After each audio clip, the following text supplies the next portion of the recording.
जब मैं उठा तो मैंने खुद को एक अरबपति विलन बॉस के रूप में पाया। लेकिन इससे पहले कि मैं इस अपार संपत्ति का आनंद ले पाता, विलन सिस्टम ने मुझ पर ठंडे पानी की एक बाल्टी डाल दी।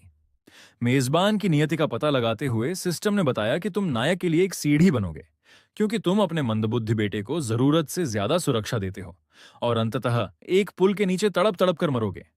ये सुनकर मैंने अस्पताल के बिस्तर की ओर देखा, जहां वह बेवकूफ बेटा अभी भी चिल्ला रहा था, मेरा बाप चिंतन है। मैंने उसे 2 थप्पड़ जड़े, जिससे पूरा कमरा सन्न रह गया। आपने चिन परिवार को पूरी तरह से अपमानित किया है, विद्रोही बेटे को थप्पड़ मारा और कथानक बदल दिया। इनाम: दिव्य विष चिकित्सक तकनीक। ऐसा अच्छा सौदा देखकर अपने बेटे की ओर मेरी दृष्टि और भी उत्साही हो गई।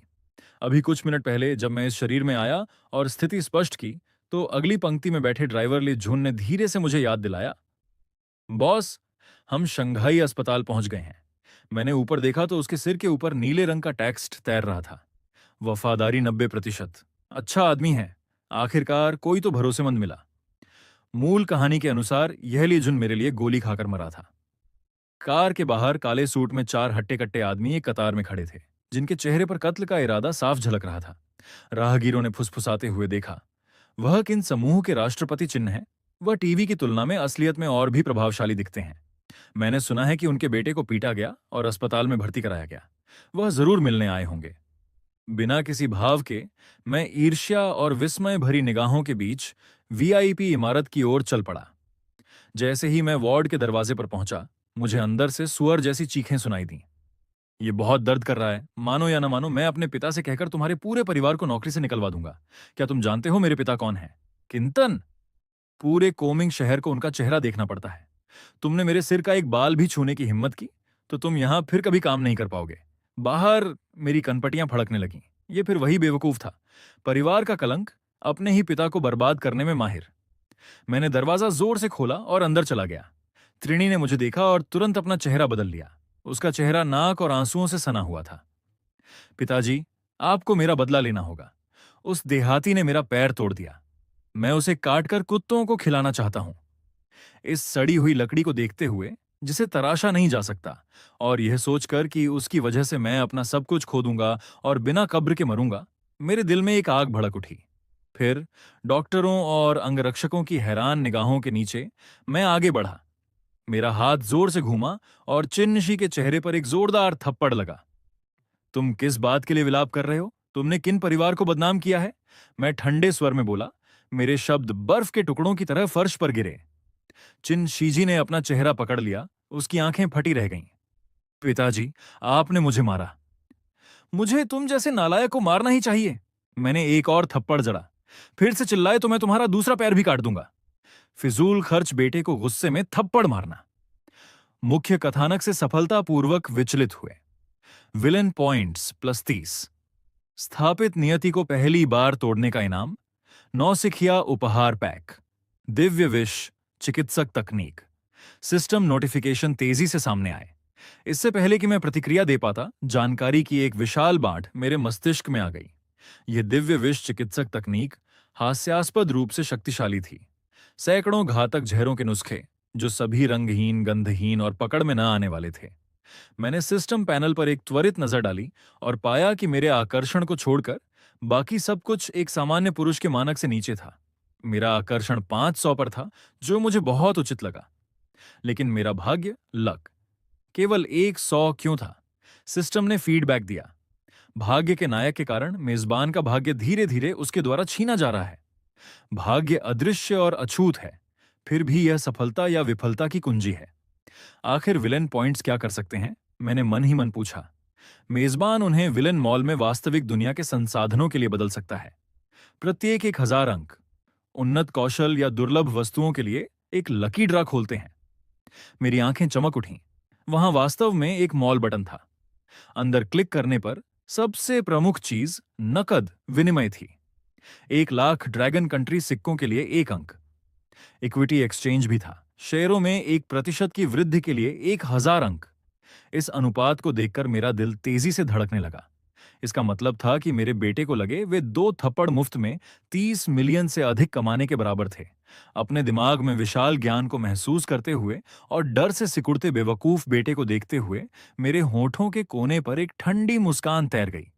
मैं सोफे पर बैठ गया। ठीक है, अब मुझे बताओ कि वास्तव में क्या हुआ था। चिन्शी मेरी अचानक शांति से हतप्रभ था। कब, क्या कहना चाहिए? और क्या? घटनाओं का क्रम यदि तुम शुरू से अंत तक नहीं समझाओगे तो मैं तुम्हारा कचरा कैसे साफ करूंगा? सोने का चम्मच लेकर पैदा हुआ यह बच्चा इतना अविश्वसनीय रूप से मूर्ख क्यों था? बोलने के बाद मैंने लीजुन की ओर देखा, जिसने तुरंत इशारा समझ लिया। कुछ ही सेकंड बाद डॉक्टर को बाहर जाने के लिए कहा गया और दरवाजा कसकर बंद कर दिया गया। ये देखकर कि उसके पिता वास्तव में उसका साथ देने का इरादा रखते हैं, चिनशी उत्साहित हो गया और हर विवरण को बढ़ा चढ़ाकर पेश करते हुए अपनी शिकायतें सुनाने लगा। 10 मिनट बाद मेरा चेहरा इतना काला पड़ गया था कि उससे स्याही टपक सकती थी। पता चला कि यह लड़का सड़क पर एक लड़की को छेड़ रहा था। उसे रोका गया और फिर झगड़ा शुरू हो गया। अंगरक्षक सब ढेर हो गए और उसका अपना पैर टूट गया। एक देहाती जो केवल कुछ दिनों के लिए शहर में था, पेशेवर रूप से प्रशिक्षित अंगरक्षकों को हरा सकता था और किन परिवार के युवा मास्टर का पैर तोड़ सकता था, मुझे सोचने की भी जरूरत नहीं थी। वह व्यक्ति 80% संभावना थी कि भाग्य का कोई नायक चरित्र था। पिताजी, आपको मुझे न्याय दिलाना होगा, चिनशी फुसफुसाया। मेरा पैर तोड़ना आपके चेहरे पर थप्पड़ है। वह आदमी सामान्य लोगों के लिए बहुत मजबूत है। क्यों ना हम उसे चुप कराने के लिए किसी निर्दयी व्यक्ति को ढूंढें। मैं उसे बीच में ही रोकते हुए दहाड़ा, क्या तुम मुझे सिखाओगे कि काम कैसे करना है? हिटमैन ढूंढना, क्या तुम्हारे दिमाग में पानी भर गया है? उसके बेतुके विचारों को सुनकर मेरा सिर चकराने लगा। केवल एक बिना दिमाग वाला व्यक्ति ही ऐसी घटिया योजना के बारे में सोच सकता है। कोई भी समझदार व्यक्ति महसूस करेगा कि वह नायक को खुद को मारने का न्योता भेज रहा है। ये सब पुराने घिसे पिटे किस्से हैं।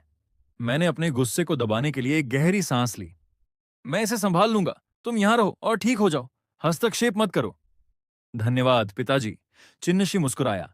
मैंने उसे विदा किया। तमीज से रहो, अगर तुमने मेरी पीठ पीछे कोई करतब दिखाने की हिम्मत की तो मैं व्यक्तिगत रूप से तुम्हारा दूसरा पैर भी काट दूंगा। उसने अपनी गर्दन सिकोड़ी और दुखी चेहरे के साथ वादा किया। लिएजुन, जाओ और इस क्षेत्र के प्रभारी डॉक्टर को बुलाओ। बोलने के बाद मैंने चुपचाप प्रतीक्षा की। जल्द ही लिएजुन प्राथमिक डॉक्टर और 2 नर्सों के साथ लौटा। प राष्ट्रपति चिन्ह, आप मुझे ढूंढ रहे थे? डॉक्टर कांप रहा था, उसे गलत बात कहने का डर था। ऊपर देखे बिना ही मैंने कहा, उसके साथ वैसा ही व्यवहार करें जैसा व्यवहार किए जाने की आवश्यकता है। उसकी बेतुकी मांगों को पूरा न करें। डॉक्टर ने अपने माथे पर ठंडे पसीने के साथ पागलों की तरह सिर हिलाया। उसे उम्मीद नहीं थी कि इतना शक्तिशाली पिता इतना समझदार होगा। ठीक है, ओल्ड लिए, चलो चलते हैं। अरे रुकिए पिताजी, या ये वही है, यही वह औरत है। मुझे जाते देख चिंशी अचानक चिल्लाया। मैं पीछे मुड़ा। वह डॉक्टर के पास खड़ी एक छोटी नर्स की ओर इशारा कर रहा था। मैंने उसे गौर से देखा। लगभग 160 सेंटीमीटर लंबी, सफेद वर्दी, कोई मास्क नहीं, धनुषाकार भौहें, एक तीखा छोटा चेहरा और ताजे दूध जैसी सफेद त्वचा। ये लुक, क्या यह फीमेल लीड का टेम्पलेट नहीं है? उसकी वजह से तुम्हारा पैर टूटा? मैंने सपाट लहजे में पूछा, जिससे लोगों का दम घुटने लगा। हाँ पिताजी, अगर वह राख भी बन जाए तो भी मैं उसे पहचान लूंगा। चिनशी ने अपने दांत पीसे। टोंग शुअर वहां खड़ी रही और धीरे से आह भरी। उसने खरीदारी करने के लिए आधे दिन की छुट्टी ली थी, लेकिन इस अमीर बिगड़े हुए शहजादे ने उसे परेशान कर दिया। यदि शहर से बाहर के एक युवक ने बीच बचाव नहीं किया होता तो वह बच नहीं पाती। किसने सोचा होगा कि टूटे हुए पैर वाला विलेन इस आदमी का बेटा था? और भी पागलपन वाली बात, यह आदमी चिन्नश्यान था। चूंकि उसे अलग कर दिया गया था, टोंग शुअर ने छिपना बंद कर दिया। हाँ, यहां मिलना क्या इत्तेफाक है? चिन्नशी ने उपहास किया। अब जब मेरे पिताजी यहां हैं तो आप में से कोई भी नहीं बच पाएगा। मैं क्यों भागूं? तुमने ही मुसीबत शुरू की थी। टोंग शुअर ने अपनी पीठ सीधी की, बिल्कुल भी नहीं हिचकिचाई। तो क्या हुआ अगर मैंने इसे शुरू किया? उसे दूसरों के काम में टांग अड़ाने के लिए किसने कहा था? चिनशी तिरस्कारपूर्ण लग रहा था। टोंग शुअर गुस्से से लाल हो गई। फिर तुम पीटे जाने के ही लायक हो। चुप रहो। क्या तुमने हमें पर्याप्त शर्मिंदा नहीं किया है? मैंने अपनी आवाज कम रखते हुए चिनशी को ठंडी निगाहों से देखा। हालांकि मैंने अपने बेटे से सुना था कि वह नाकाम छेड़खानी के कारण पीटा गया था, लेकिन अनगिनत ड्रैगन किंग उपन्यासों को पढ़ने के आधार पर मैं सच का अंदाजा लगा सकता था। मैं टोंग शुअर की ओर मुड़ा। मेरा लहजा नरम हो गया। छोटी बच्ची, तुम्हारा नाम क्या है? मैं मैं टोंग शुआर हूं। वह घबराई हुई थी। जैसे ही वह बोली, उसे पछतावा हुआ। वह उसका नाम क्यों जानना चाहता था? क्या वह बदला लेने जा रहा था? मैंने अपनी पलकें झुकाईं और धीरे से नाम दोहराया, फिर अपनी नाक के ऊपरी हिस्से को दबाया। नाम ठीक लगता है, डरो मत। मैं चीजों को माप तौल कर संभालता हूं। मुझे आज की गड़बड़ के बारे में सब पता है। तुमने इसे शुरू नहीं किया था, इसलिए मैं तुम्हें दोष नहीं दूंगा। ठीक है, ओल्ड है। चलो चलते हैं। मैं मुड़ा और हाथ पीछे बांधकर निकल गया। वार्ड में समूह हक्का बक्का खड़ा था। चिंशी पीछे से गुस्से में उबल रहा था, मन ही मन अपने पिता को डरपोक कह रहा था। इस बीच टोंग शुअर, जो कांप रही थी, जमी रह गई। अफवाहों के छोटे तानाशाह के पिता इतने समझदार थे। क्या वह बाद में हिसाब बराबर करने के लिए नाटक कर रहे थे? जल्द ही मैं रोल्स रॉयस तक पहुंच गया। बैठने के बाद मैंने ली झुन से बात की। ओल्डली, शी पर नजर रखने के लिए 2 लोगों को छोड़ दो। उसे पागल होकर और मुसीबत पैदा न करने देना। साथ ही उस बच्चे की जांच करो जिसने मुक्के चलाए थे, और टोंग शुअर की पारिवारिक पृष्ठभूमि का पता लगाओ। सब कुछ पता करो। लिझुन ने पलकें झपकाईं, फिर सिर हिलाया। समझ गया, राष्ट्रपति चिन्ह। मैं तुरंत इसकी व्यवस्था करूंगा। उसने अपना फोन निकाला। जब वह व्यस्त था, मेरे कान में एक ठंडी आवाज गूंजी। विद्रोही बेटे को सफलतापूर्वक दबाया। कथानक विचलन हुआ। Villain points +10। फीमेल लीड टोंग शुअर की मेजबान के प्रति नकारात्मक धारणा में सुधार हुआ। भाग्य रेखा में थोड़ा व्यवधान। Villain points +300। खोए हुए भाग्य के 10 अंक बरामद। क्या सिर्फ कुछ शब्द कहने से अंक मिलते हैं? मैंने अपना गुण पैनल, एट्रीब्यूट पैनल, खोला। भाग्य के 10 अंकों को छोड़कर बाकी सब अभी भी कमजोर स्तर पर था। सिस्टम, क्या इन मूल्यों को बढ़ाया जा सकता है? सिस्टम ने निष्पक्ष रूप से उत्तर दिया। भाग्य केवल नायक से छीना जा सकता है। जब आपका मूल्य उनके मूल्य से दोगुना हो जाएगा, तो आप लक्ष्य को सीधे मिटा सकते हैं। समझ गया। बाकी सबके बारे में क्या? जैसे शारीरिक आंकड़े, आकर्षण। मेजबान खुद को मजबूत करने के लिए मॉल की वस्तुओं से विनिमय करने के लिए विलन पॉइंट्स का उपयोग कर सकता है। मेरी आंखें चमक उठीं। मैंने इंटरफेस को स्क्रॉल किया। 1000 वर्षीय लिंगजी 500 अंक। फाउंडेशन पिल 1000 अंक। सभी पौराणिक चीजें, लेकिन कीमतें डरावनी थीं। मैंने अभी के लिए रुकने का फैसला किया। एक बड़े लकी ड्रा के लिए 1000 अंक बचाना अधिक लागत प्रभावी था। राष्ट्रपति चिन्ह, जिस बच्चे ने यह किया है उसकी अभी भी जांच की जा रही है, लेकिन टोंग शुअर की तरफ की स्थिति स्पष्ट है। उस शाम माउंट ली की तलहटी में एक एकांत विला में लिए जुन ने एक फाइल सौंपी। मैंने इसे जल्दी से स्कैन किया। पैसा वाकई बोलता है। टोंग शुअर एक साधारण पृष्ठभूमि वाली एक प्रशिक्षु डॉक्टर थी। जैसा कि अपेक्षित था, यह वही है। मैं बुदबुदाया। राष्ट्रपति चिन्ह, क्या टोंग शुअर के साथ कोई समस्या है? लिए झून भ्रमित था। कुछ नहीं, तुम्हारे लिए समझना मुश्किल होगा। मैंने उसे विदा किया। जाओ आराम करो, अगर कुछ हुआ तो मैं तुम्हें बुलाऊंगा। उसके विशाल बैठक कक्ष से जाने के बाद मैं सोफे पर गिर गया। तो वह फीमेल लीड्स में से एक है। शहरी सत्ता की कल्पनाओं में कभी भी सिर्फ एक नायिका नहीं होती। रिकॉर्ड से पता चला कि टोंग शुअर का परिवार पारंपरिक चीनी चिकित्सा TCM चिकित्सकों की एक कतार थी। उसके दादा कुमिंग शहर में प्रसिद्ध थे। इसने पुष्टि कर दी। मेल लीड पहाड़ी गांव के दिव्य डॉक्टर वाले रास्ते पर चल रहा था। क्लासिक कहानी, रिश्तेदारों को खोजने या सगाई तोड़ने के लिए पहाड़ों से नीचे आना और रास्ते में किसी सुंदरी को बचाना। कोई आश्चर्य नहीं कि सिस्टम ने मुझे विष चिकित्सक तकनीक दी। यह मुझे चिकित्सा मुकाबले के लिए तैयार कर रहा था। दिलचस्प है, मैं मुस्कुराया। केवल उसका नजरिया बदलने से 300 अंक मिले। अगर मैं वास्तव में उसे जीत गया तो क्या होगा? इस बीच झिंघाई अस्पताल में टोंग शुअर काम से छुट्टी पा चुकी थी और थका हुआ महसूस कर रही थी। शाओलिन, जाओ थोड़ा पानी उबालो, शाओ शुअर जल्द ही यहां होगी। टोंग परिवार के TCM क्लिनिक के अंदर पुराने डॉक्टर टोंग डेक्सुआन अपनी कुर्सी पर बैठे थे। जैसे ही टोंग शुअर ने कार खड़ी की, उसने अपने दादाजी का असामान्य रूप से गर्मजोशी भरा अभिवादन सुना। कौन आया है? उसने अपनी गति धीमी की और अंदर झांका। खुद को परेशान न करें, मुझे कोई जल्दी नहीं है। एक युवक की आवाज आई, लापरवाह लेकिन अजीब तरह से परिचित। टोंग शुअर का दिल धड़क उठा। वह अंदर दौड़ी। बैठक में 2 लोग बैठे थे, प्रसिद्ध टोंग डेक्सुआन और एक साधारण कपड़े पहने युवक जो शीशम की कुर्सी पर ऐसे लेटा था जैसे उसके शरीर में हड्डियां ही ना हो। शाओ, शुअर घर आ गई है, आओ दादाजी एक दोस्त से मिलवाएंगे, ये लिंगफोंग है। वह इससे पहले कि बूढ़ा अपनी बात पूरी कर पाता, उनकी नजरें मिलीं। ये तुम हो बहन, हमारा सच में भाग्य जुड़ा है। टोंग शुअर स्तब्ध थी, जबकि लिंगफोंग शरारत से मुस्कुराया।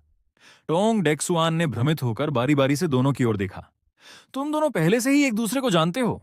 टोंग शुअर ने अपना बैग पकड़ा और अपने दादाजी को कोने में ले गई। दादाजी, वह यहां क्यों है? उसने परिचय को नजरअंदाज किया और लड़के को घूरने लगी। शाओ फोंग एक पुराने उपकारी की संतान है। वह पहाड़ से नीचे आया है और कुछ दिनों के लिए हमारे साथ रह रहा है। क्या कुछ गलत है? सब कुछ गलत है। टोंग शुअर ने सुबह की घटनाओं को विस्तार से समझाया। क्या क्या यह सच है? टोंग डेक्सुआन की दाढ़ी कांपने लगी। इस लड़के ने वास्तव में किन परिवार के बेटे को अपाहिज बना दिया? मैंने इसे अपनी आंखों से देखा है। टोंग शुअर ने सोफे की ओर इशारा किया। बूढ़े ने लिंगफोंग की ओर देखा, जिसने अपनी पलकें भी नहीं झपकाईं। पूछने की जरूरत नहीं है, मैंने सब सुन लिया। हाँ, मैंने चिंशी का पैर तोड़ दिया। अब हम क्या करने जा रहे हैं? टोंग डेक्सुआन के पैर कमजोर हो गए। शाओफोंग, किन परिवार कोई मजाक नहीं है। मुझे डर है कि मैं तुम्हारी रक्षा नहीं कर पाऊंगा। शायद तुम्हें छिपने के लिए कूमिंग छोड़ देना चाहिए। लिंगफोंग ने उपहास किया। ओल्ड टोंग, आप बहुत चिंता करते हैं। वह सिर्फ एक फिजूल खर्च है जो केवल खाना पीना और जुआ खेलना जानता है। भले ही किन परिवार शक्तिशाली हो, वे मेरा एक बाल भी बांका नहीं कर सकते। अगर वे आते हैं तो मैं आपको इसमें शामिल नहीं करूंगा। उसका अर्थ स्पष्ट था। किन परिवार उसकी नजर में तुच्छ था। वह मुख्य रूप से अपनी तयशुदा शादी से मंगेतर को खोजने के लिए पहाड़ से नीचे आया था। वह किसी मामूली बात की वजह से भागने वाला नहीं था। टोंग शुअर घबराहट की शिकार थी। वह नहीं जानती थी कि लिंगफोंग कितना मजबूत था। उसे बस इतना पता था कि यह मुसीबत उसी की वजह से हुई थी। यदि किन परिवार ने उसका पीछा किया तो टोंग परिवार सबसे पहले भुगतेगा। शाम 7 बजे ठीक, मैं माउंट ली विला के हॉल में खड़ा था, एक विशाल घर में, बिल्कुल अकेला। ऐसा लग रहा था जैसे किसी मकबरे की रखवाली कर रहा हूं। अचानक मेरा फोन बजा। राष्ट्रपति चिन लेजुन की आवाज आई। जिस व्यक्ति ने युवा मास्टर को चोट पहुंचाई थी वह मिल गया है। शाओयू ने उसे टोंग डेक्सुआन के क्लिनिक में बूढ़े के साथ हंसते और बातें करते देखा। मुझे पता है। मेरा स्वर सपाट था। क्या मुझे शाओयू से और भाइयों को बुलाने और उसे पकड़ने के लिए कहना चाहिए? लिजुन ने ठंडे स्वर में पूछा। नहीं, बिल्कुल नहीं। मैंने उसे तुरंत रोक दिया। वह आदमी अंगरक्षकों को ढेर कर सकता था। वह कोई साधारण व्यक्ति नहीं था। अधिक आदमियों से मदद नहीं मिलने वाली थी। मैं उसकी पटखड़ा का पालन नहीं कर सकता था। उसे संभालना मुश्किल है। अब तुरंत पुलिस को फोन करो। क्या पुलिस को बुलाएं? लिए झुन दंग रह गया। उसका मुंह खुला रह गया। हाँ, रिपोर्ट करो, मैंने शांति से कहा। हम कानून का पालन करने वाले नागरिक हैं। मेरे बेटे का पैर टूट गया है। रिपोर्ट करने में क्या गलत है?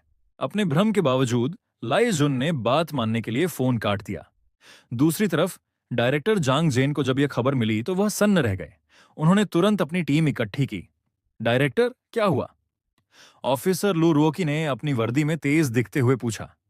बड़ी खबर, किंतन के बेटे का आज सुबह पैर तोड़ दिया गया। संदिग्ध की पहचान हो गई है। एक टीम ले जाओ और उसे पकड़ लो। क्या ऐसा कुछ हुआ? मैं मिशन पूरा करूंगी। लू रुओकी निकल पड़ी। इसी बीच मेरे दिमाग में एक आवाज गूंजी।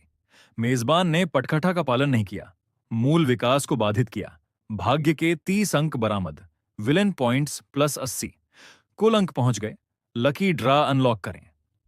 स्किल ड्रा करो, मैंने सोचा। ड्राइंग पूरी हुई। मेजबान को 10 साल की आंतरिक मार्शल आर्ट नींव प्राप्त करने पर बधाई। मैं दंग रह गया। आज के समय में कोई सच में आंतरिक शक्ति, इंटरनल पावर का अभ्यास करता था। बिल्कुल मेजबान, जब नायक लोगों को ठीक करता है तो वह इसी पर निर्भर रहता है। ठीक है, नायक वास्तव में एक धोखेबाज है, मैंने सोचा। क्लेम। अगले ही पल मेरे नाभि से गर्मी की एक लहर निकली जो मेरे अंगों में दौड़ गई। दावा सफल। आंतरिक शक्ति संचार। हड्डियां +2, आत्मा +5, जीवन शक्ति +30। मेरी मांसपेशियां फड़कने लगीं। मेरी ताकत काफी अधिक थी। सबसे महत्वपूर्ण बात यह थी कि मैं अब कमजोर नहीं था। ठीक है, मेरा जहर का अध्ययन मुझे याद आया। मैंने बटलर फोंग के लिए घंटी बजाई। 50 के दशक के फोंगडे प्रकट हुए। युवा मास्टर, आपके आदेश। मैंने उसकी वफादारी 91% पर देखी। मैंने एक सूची लिखी। इन चीजों को जल्द से जल्द तैयार करो। बटलर का चेहरा सफेद पड़ गया। चांदी की सुइयां, कनखजूरे का जहर, बिच्छू का जहर, सांप के दांत। युवा मास्टर, ये सुइयां तो ठीक हैं, लेकिन बाकी जानलेवा हैं। पूछो मत, मेरे अपने उपयोग हैं। वह झुका और चला गया।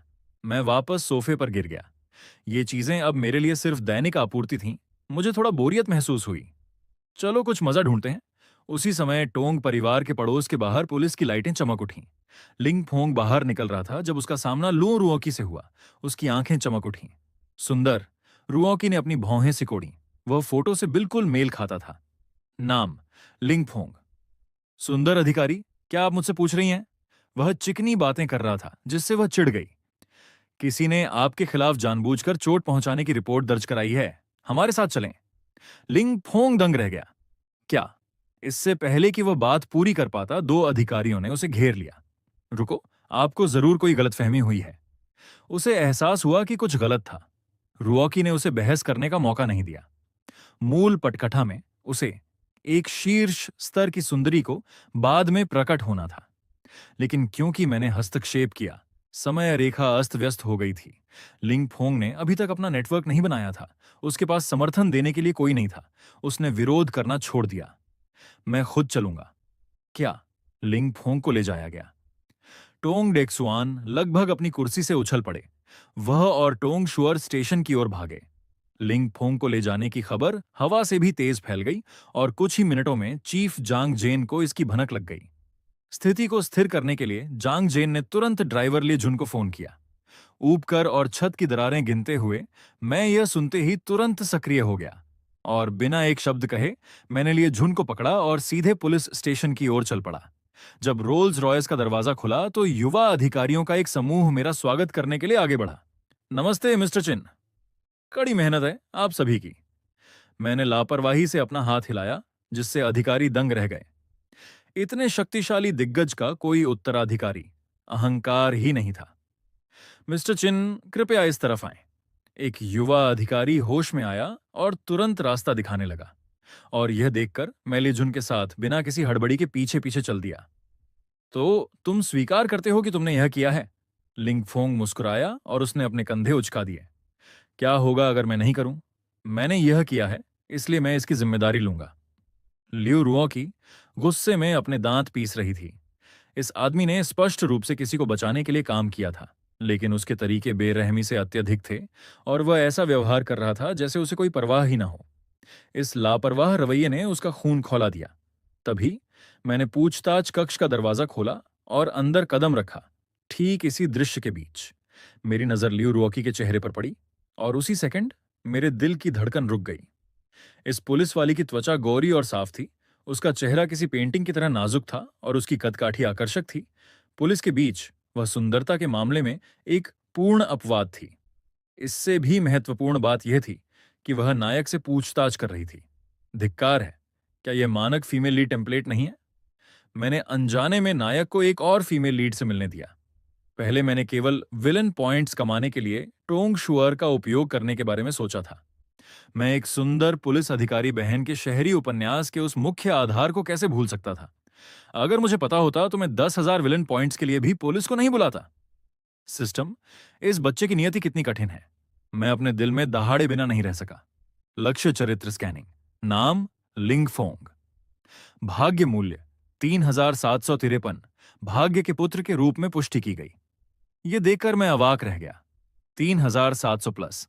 मेरे पास उसके मूल्य का एक अंश भी नहीं है। मैं मान गया, पूरी तरह मान गया।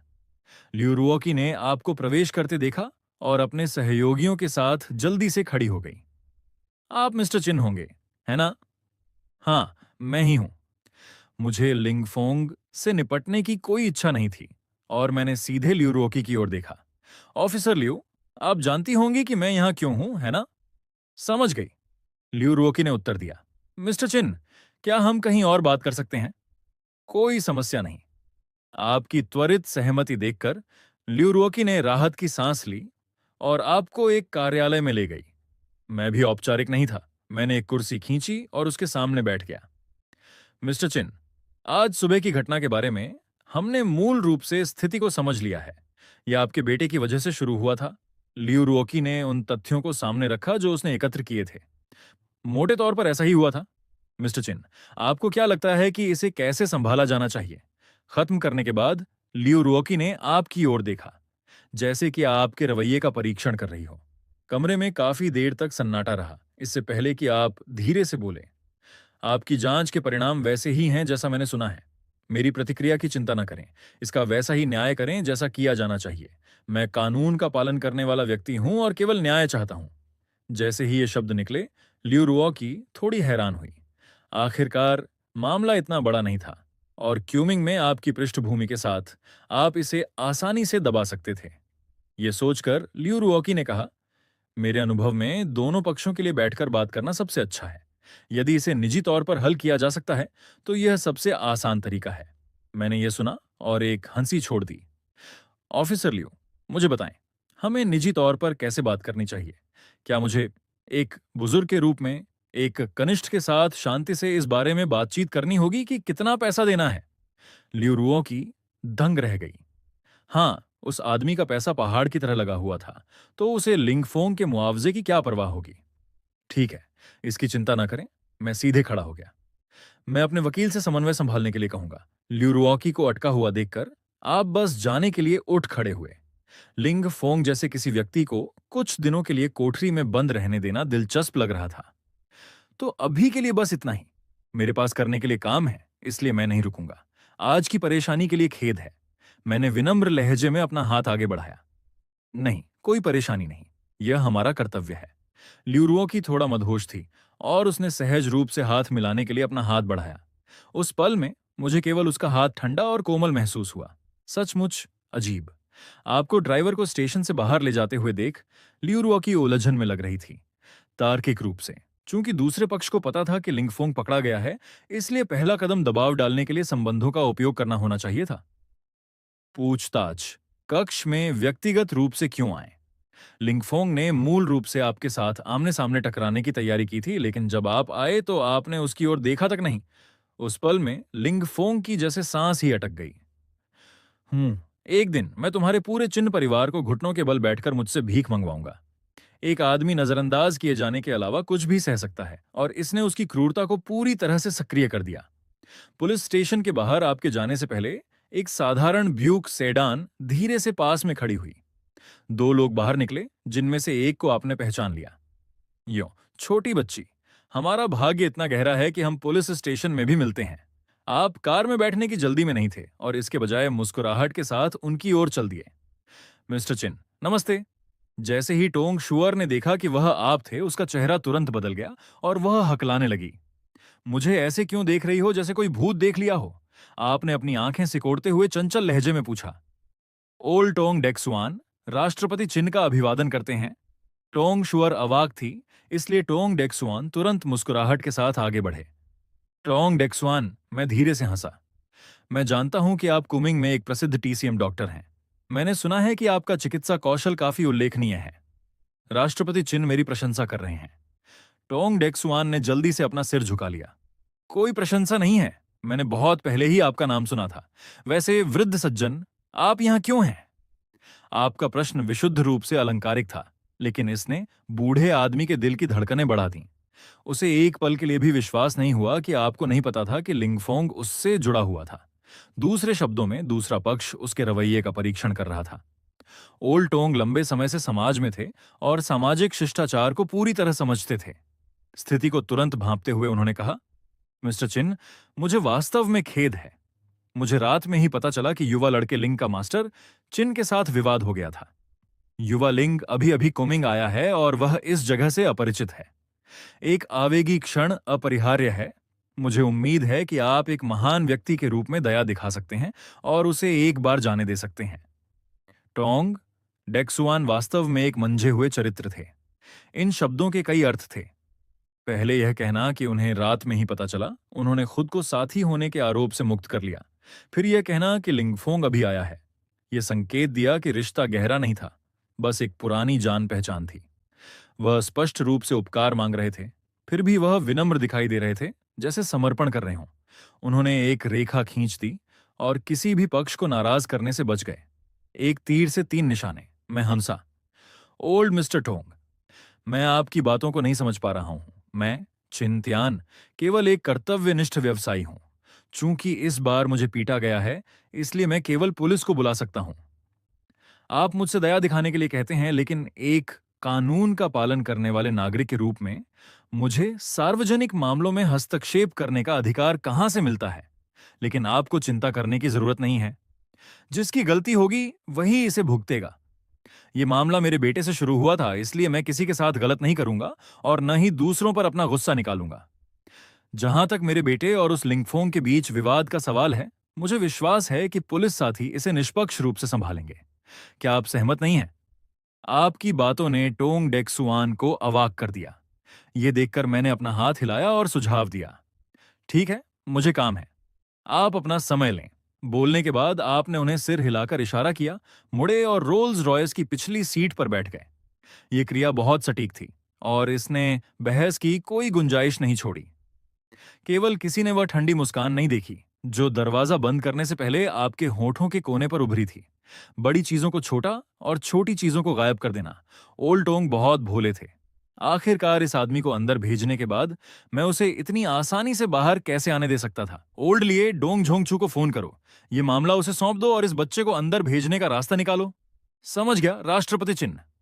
हालांकि ओल्ड लिए इस बात को लेकर उलझन में था कि बॉस आधिकारिक प्रक्रियाओं का उपयोग करने पर क्यों अड़े थे, लेकिन संदेश जल्दी से डोंग झोंगछू को भेज दिया गया।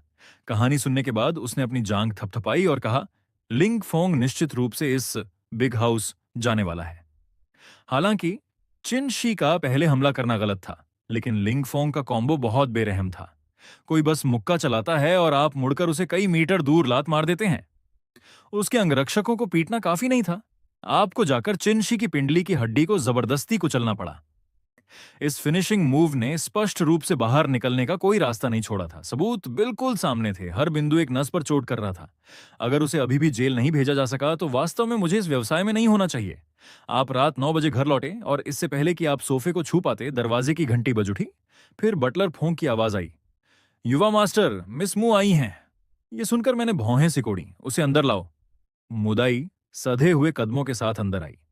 वह चिन त्यान की निजी सचिव थी, जिसका नाम मुरोंगदाई था, लेकिन आमतौर पर उसे मुदाई कहा जाता था। उसके काले बाल एक जूड़े में बंधे थे। उसने काले फ्रेम वाला चश्मा, सफेद शर्ट के साथ काली स्कर्ट, रेशमी मोजे और ऊंची एड़ी के जूते पहने थे। वह हवा की गति से चलती थी। वह सम्मानजनक लहजे में लिविंग रूम में खड़ी हो गई। मैंने उसे स्कैन किया और सपाट लहजे में कहा, बैठो। मूल मालिक की पत्नी के जाने के बाद उसकी कुछ महिला विश्वासपात्र थीं, लेकिन मुदई उनमें से कभी नहीं थी। क्या वह पर्याप्त सुंदर नहीं थी? नहीं। मुख्य बात यह थी कि यह महिला सक्षम थी। कंपनी उसके बिना नहीं चल सकती थी, चाहे चिंत्यान कितना भी अहंकारी क्यों ना हो। वह अस्थायी आनंद के लिए ऐसे स्तंभ को नष्ट नहीं करता। प्रेसिडेंट चिन, मैं कल की दिनचर्या और हाल के काम पर आपके साथ चर्चा करूंगी।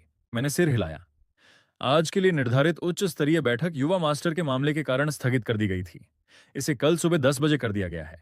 साथ ही सु ग्रुप के प्रेसिडेंट सु ने चिन और सु परिवारों के बीच सहयोग के विवरण पर चर्चा करने के लिए कल शाम 5 बजे दिहाओ होटल में आपके साथ डिनर का समय लिया है। यह यात्रा कार्यक्रम है। क्या आप एक नजर देखना चाहते हैं? उसने एक कागज थमाते हुए कहा। मैंने उसे हटा दिया। जरूरत नहीं है, बस इसे ठीक से व्यवस्थित करो। ठीक है प्रेसिडेंट चिन, यहाँ शियांग रियल एस्टेट के प्रोजेक्ट डेटा भी हैं।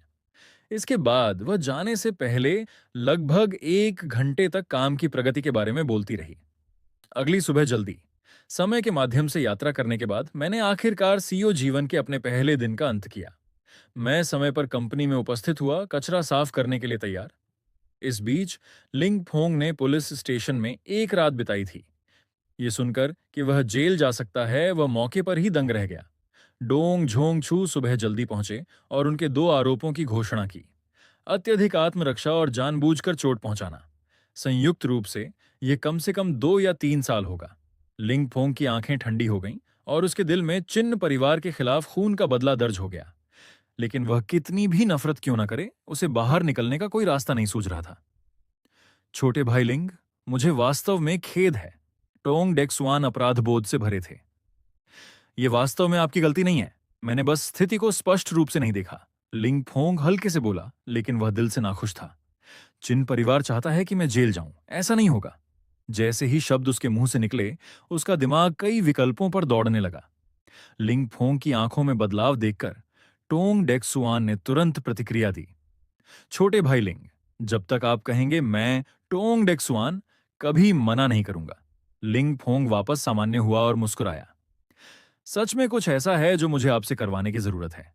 टोंग डेक्सुआन ने आश्चर्य में भौहें उठाईं। इससे पहले कि वह पूछ पाता, लिंग फोंग ने हाथ बढ़ाया और अपने गले से एक जेड पेंडेंट पन्ना लटकन उतार दिया। इसे किसी व्यक्ति को देने में मेरी मदद करें। डिंग। नायक पर सफलतापूर्वक आरोप लगाया गया। लघु कथानक समायोजन प्रभावी। Villain points plus 300। भाग्य मूल्य 20 अंक वापस प्राप्त किए।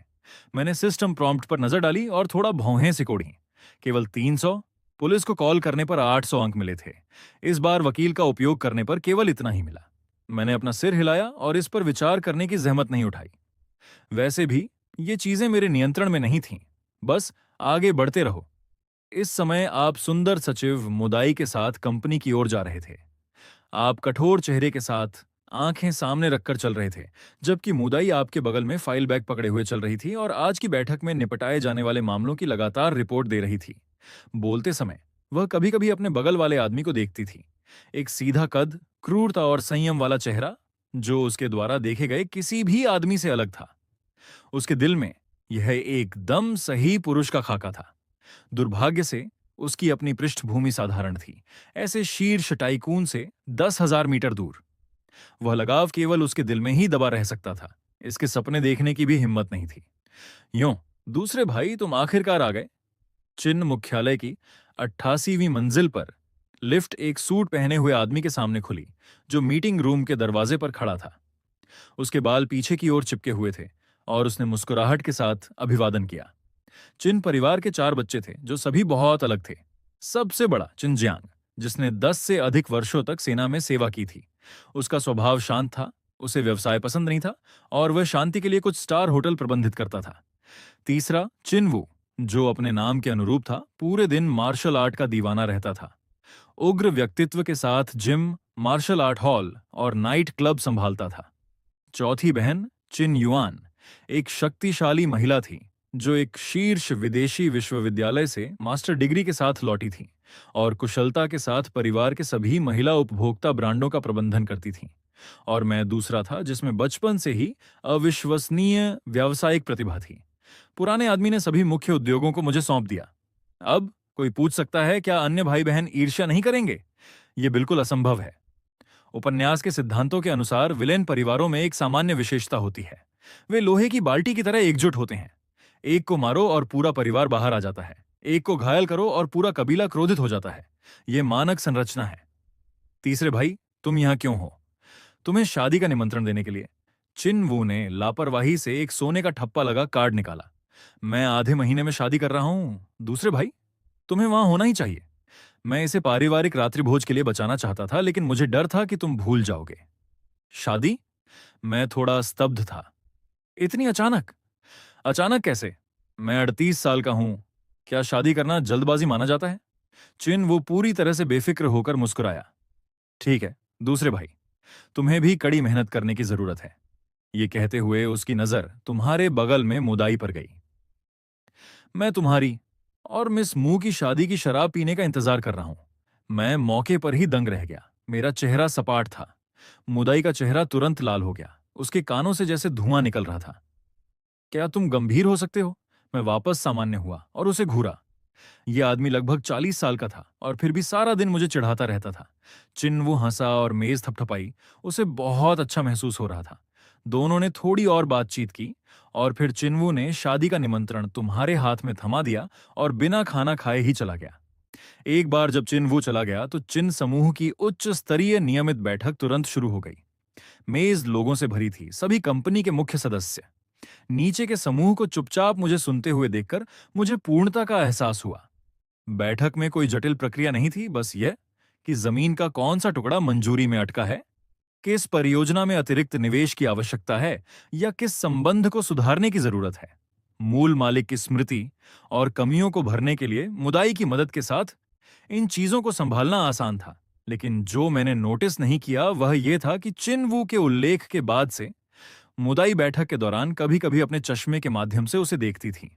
शाम 3 बजे चिन के सुहवेली में परिवार के मुखिया सुजेन्यांग गहरे माथे के साथ लिविंग रूम में खड़े थे। सोफे पर अपने बूढ़े पिता को भ्रम के साथ देख रहे थे। पिताजी, इस जेड पेंडेंट के मालिक की पृष्ठभूमि क्या है? क्या यह वास्तव में इसके लायक है? उसके लिए चिन्ह परिवार को नाराज करना? ये इसके लायक है या नहीं, ये कहना मेरा काम नहीं है। ओल्ड मास्टर सू ने धीरे से अपने हाथ में जेड पेंडेंट को घुमाया। उस चीज का आकार अजीब था और वह उसकी चाल को नहीं देख पा रहा था। उसकी आवाज धीमी थी लेकिन निर्विवाद। यह एक वादा है जो मैंने तब किया था। एक अराजक दुनिया में अपनी जान बचाकर भागते समय दुश्मनों ने मेरा पीछा करते हुए मुझे एक बंद गली में पहुंचा दिया था और उसने मेरी जान बचाई थी। लेकिन फिर भी आप यान की शादी एक छोटे लड़के से करवाने का जिम्मा खुद नहीं ले सकते। सुजेन्यांग ने आह भरी। अगर यान को पता चला तो क्या वह हंगामा नहीं करेगी? हंगामा करने जैसा क्या है? बूढ़ा आदमी फुसफुसाया। उस आदमी के शिष्य की मंगेतर होना उसका भाग्य है। दूसरे लोग ऐसी अच्छी चीज के लिए भीख भी नहीं मांग सकते। उसके पास शिकायत करने के लिए क्या है? दादाजी, पिताजी, आप किस बारे में बात कर रहे हैं? एक स्पष्ट और सुंदर आवाज अचानक सुनाई दी, जिसने बहस को तोड़ दिया।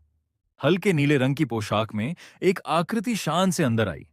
सुयान, सुजन्यांग की इकलौती बेटी, 24 साल की, 1.65 मीटर लंबी, सीधे काले बाल जो स्वाभाविक रूप से उसके कंधों पर गिर रहे थे, उस ठंडे दोष रहित चेहरे के साथ वह इतनी सुंदर थी कि कोई नजर नहीं हटा सकता था। यान, तुम यहां क्यों हो? दरवाजे पर सुयान को देखकर सुजेन्यांग ठिठक गया। उसका चेहरा थोड़ा गर्म महसूस हो रहा था। वह और बूढ़ा आदमी जो कह रहे थे वह कुछ ऐसा था जिसका उसने उससे बिल्कुल भी जिक्र नहीं किया था। मैं यहां एक दस्तावेज में छोड़ गई थी, बस उसे लेने आई हूं। सुयान सपाट लहजे में बोली। उसकी नजर अपने पिता की ओर मुड़ी। पिताजी, मैंने अभी आपको मंगेतर के बारे में कुछ कहते सुना। यह सुनने में अजीब लगता है। सुजेन्यांग और भी असहज महसूस करने लगा। अनजाने में अपनी पैंट रगड़ने लगा। आह, तुम कुछ समय के लिए छिप सकते हो लेकिन हमेशा के लिए नहीं। जब उसने सुन ही लिया है तो साफ बता दो। ओल्ड मास्टर सू ने अपना हाथ हिलाया। उनका लहजा काफी सख्त था। एक आइस ब्यूटी यानी बर्फीली सुंदरी के साथ बचपन की शादी की व्यवस्था करना एक घिसा-पिटा कथानक है, लेकिन नियमों के अनुसार यह ठंडी महिला सेयो निश्चित रूप से इसे स्वीकार नहीं करेगी। इसके बाद बूढ़ा आदमी नायक को कंपनी में काम पर रखवाएगा, जिसे ड्राइवर या व्यक्तिगत अंगरक्षक के रूप में व्यवस्थित किया जाएगा। फिर नायक अपने कौशल पर भरोसा करते हुए उसे कई बार खतरे से बचाएगा और वह बर्फ का पहाड़ स्वाभाविक रूप से एक गर्म झरने में पिघल जाएगा। निश्चित रूप से। जैसे ही सुयान ने इसके बारे में सुना वह तुरंत क्रोधित हो गई। मैं शादी नहीं करूंगी। बोलने के बाद उसने फाइलें पकड़ी और मुड़कर चली गई। दरवाजा धड़ाम से बंद हुआ। ओल्ड मास्टर सू ने आह भरी और सुजेन्यांग केवल कड़वी मुस्कान के साथ अपना सिर हिला सका। हालांकि बूढ़ा आदमी अपने दिल में जानता था कि कुछ समय बाद उसकी पोती निश्चित रूप से उस लड़के के वश में हो जाएगी। मुदाई, वर्तमान में कंपनी की किताबों में कितना नकद उपलब्ध है? खाने पर व्यापार की बात करना कई लोगों के लिए आम है, इसलिए चिन्ह और सुपरिवारों के बीच बैठक मुदाई ने शाम 5 बजे तय की थी। लगभग 6 बिलियन। मैंने अपनी ठुड्डी रगड़ी और सिर हिलाया। काफी है। क्या प्रेसिडेंट चिन को पैसों की जरूरत है? अगर जरूरत हो तो मैं अभी आवंटित कर सकती हूं। नहीं, बस यूं ही पूछ रहा था। थोड़ी देर में बैठक की तैयारी करो। आपके लिए पारिवारिक व्यवसाय की रक्षा करना ही पर्याप्त था। अन्य उद्यमों के साथ परेशान क्यों होना? अन्य व्यवसाय चाहे कितने भी तेज क्यों ना हो, वे नायक को फंसाने से तेज नहीं हो सकते थे। शाम 5 बजे मैं मुदाई को लेकर सीधे दिहाओ होटल पहुंचा। जैसे ही हम दरवाजे पर पहुंचे, सूट पहने एक आदमी जल्दी से आगे आया। नमस्ते प्रेसिडेंट चिन, मैं यहाँ का मैनेजर हूँ, उपनाम गोंग। प्रेसिडेंट सू पहले से ही निजी कमरे में आपका इंतजार कर रहे हैं। रास्ता दिखाओ। गलियारे से चलते हुए समूह जल्द ही तियांझा निजी कमरे में पहुंचा। हाँ हाँ, प्रेसिडेंट चिन यहाँ हैं। कृपया अंदर आएं, कृपया अंदर आएं। नमस्ते अंकल चिन। यो, क्या यह यान लड़की नहीं है? मैंने उसे स्कैन किया और सोचा, ओ मेरे भगवान, तुम बहुत लंबी हो गई हो, मुझे तुम्हें गले लगाने दो। ये शब्द लगभग फिसल ही गए थे, लेकिन सौभाग्य से आपने जल्दी प्रतिक्रिया दी और उन्हें वापस निगल लिया। दोनों परिवार कोमिंग के शीर्ष टाइकून थे और स्वाभाविक रूप से एक दूसरे को जानते थे। रिश्ता बहुत गहरा नहीं था लेकिन बुरा भी नहीं था। सुपरिवार का मुख्य व्यवसाय घरेलू उपकरण निर्माण था, जो उद्योग में प्रसिद्ध था। यह संयुक्त प्रयास जमीन के एक टुकड़े को लेकर था जो थोड़ा उलझा हुआ था। सुपरिवार रियल एस्टेट को नहीं छूता था और उनका पैसा मूल रूप से उपकरणों में लगा हुआ था, लेकिन उनके संबंध व्यापक थे। इसलिए चिन्ह और सुपरिवार की योजना उस जमीन को हासिल करने और चिन परिवार को इसे विकसित करने देने की थी। सु परिवार पैसा नहीं लगाएगा, केवल लाभांश लेगा। ड्राइवर और अंगरक्षक के अलावा सु परिवार 3 लोगों को लाया था। सु जेन्यांग, उनकी बेटी सुयान और एक महिला सचिव। जब मैंने पहली बार सुयान को देखा तो मैं एक पल के लिए दंग रह गया। ये लड़की वास्तव में त्रुटिहीन थी, हड़ताली रूप से सुंदर, लेकिन उसकी नजर सर्दियों की झील की तरह ठंडी थी। एक विशिष्ट हाई कोल्ड बॉस का एहसास। पहले एक कमजोर नर्स थी, एक गुस्सैल पुलिस वाली, और अब एक बर्फीली सुंदरी। क्या वह भी फीमेल लीड्स में से एक हो सकती है? नायक के साथ फीमेल लीड का रिश्ता जुड़ने से पहले भाग्य विलेन की ओर स्थानांतरित नहीं होगा। वह बिल्कुल एक साधारण व्यक्ति की तरह दिखती है, इसलिए आप सीधे यह माप नहीं सकते थे कि फीमेल लीड कौन थी और केवल अनुमान लगा सकते थे। वर्तमान में सुयान वैसी ही लग रही थी, लेकिन आप इसकी गारंटी देने की हिम्मत नहीं कर सकते थे। दोनों बॉस एक दूसरे का विनम्रतापूर्वक अभिवादन कर रहे थे, जबकि जो लोग वास्तव में विवरणों पर चर्चा कर रहे थे वे मोदाई और लियूटोंग नाम की सचिव थीं। प्रेसिडेंट चिन, मैंने सुना है कि कल आपके बेटे का किसी के साथ विवाद हुआ था और वह अस्पताल गया था। क्या यह सच है? खाना छूने से पहले ही सु जेनयांग ने थाह लेने के लिए बात की। हाँ, ऐसी बात हुई थी।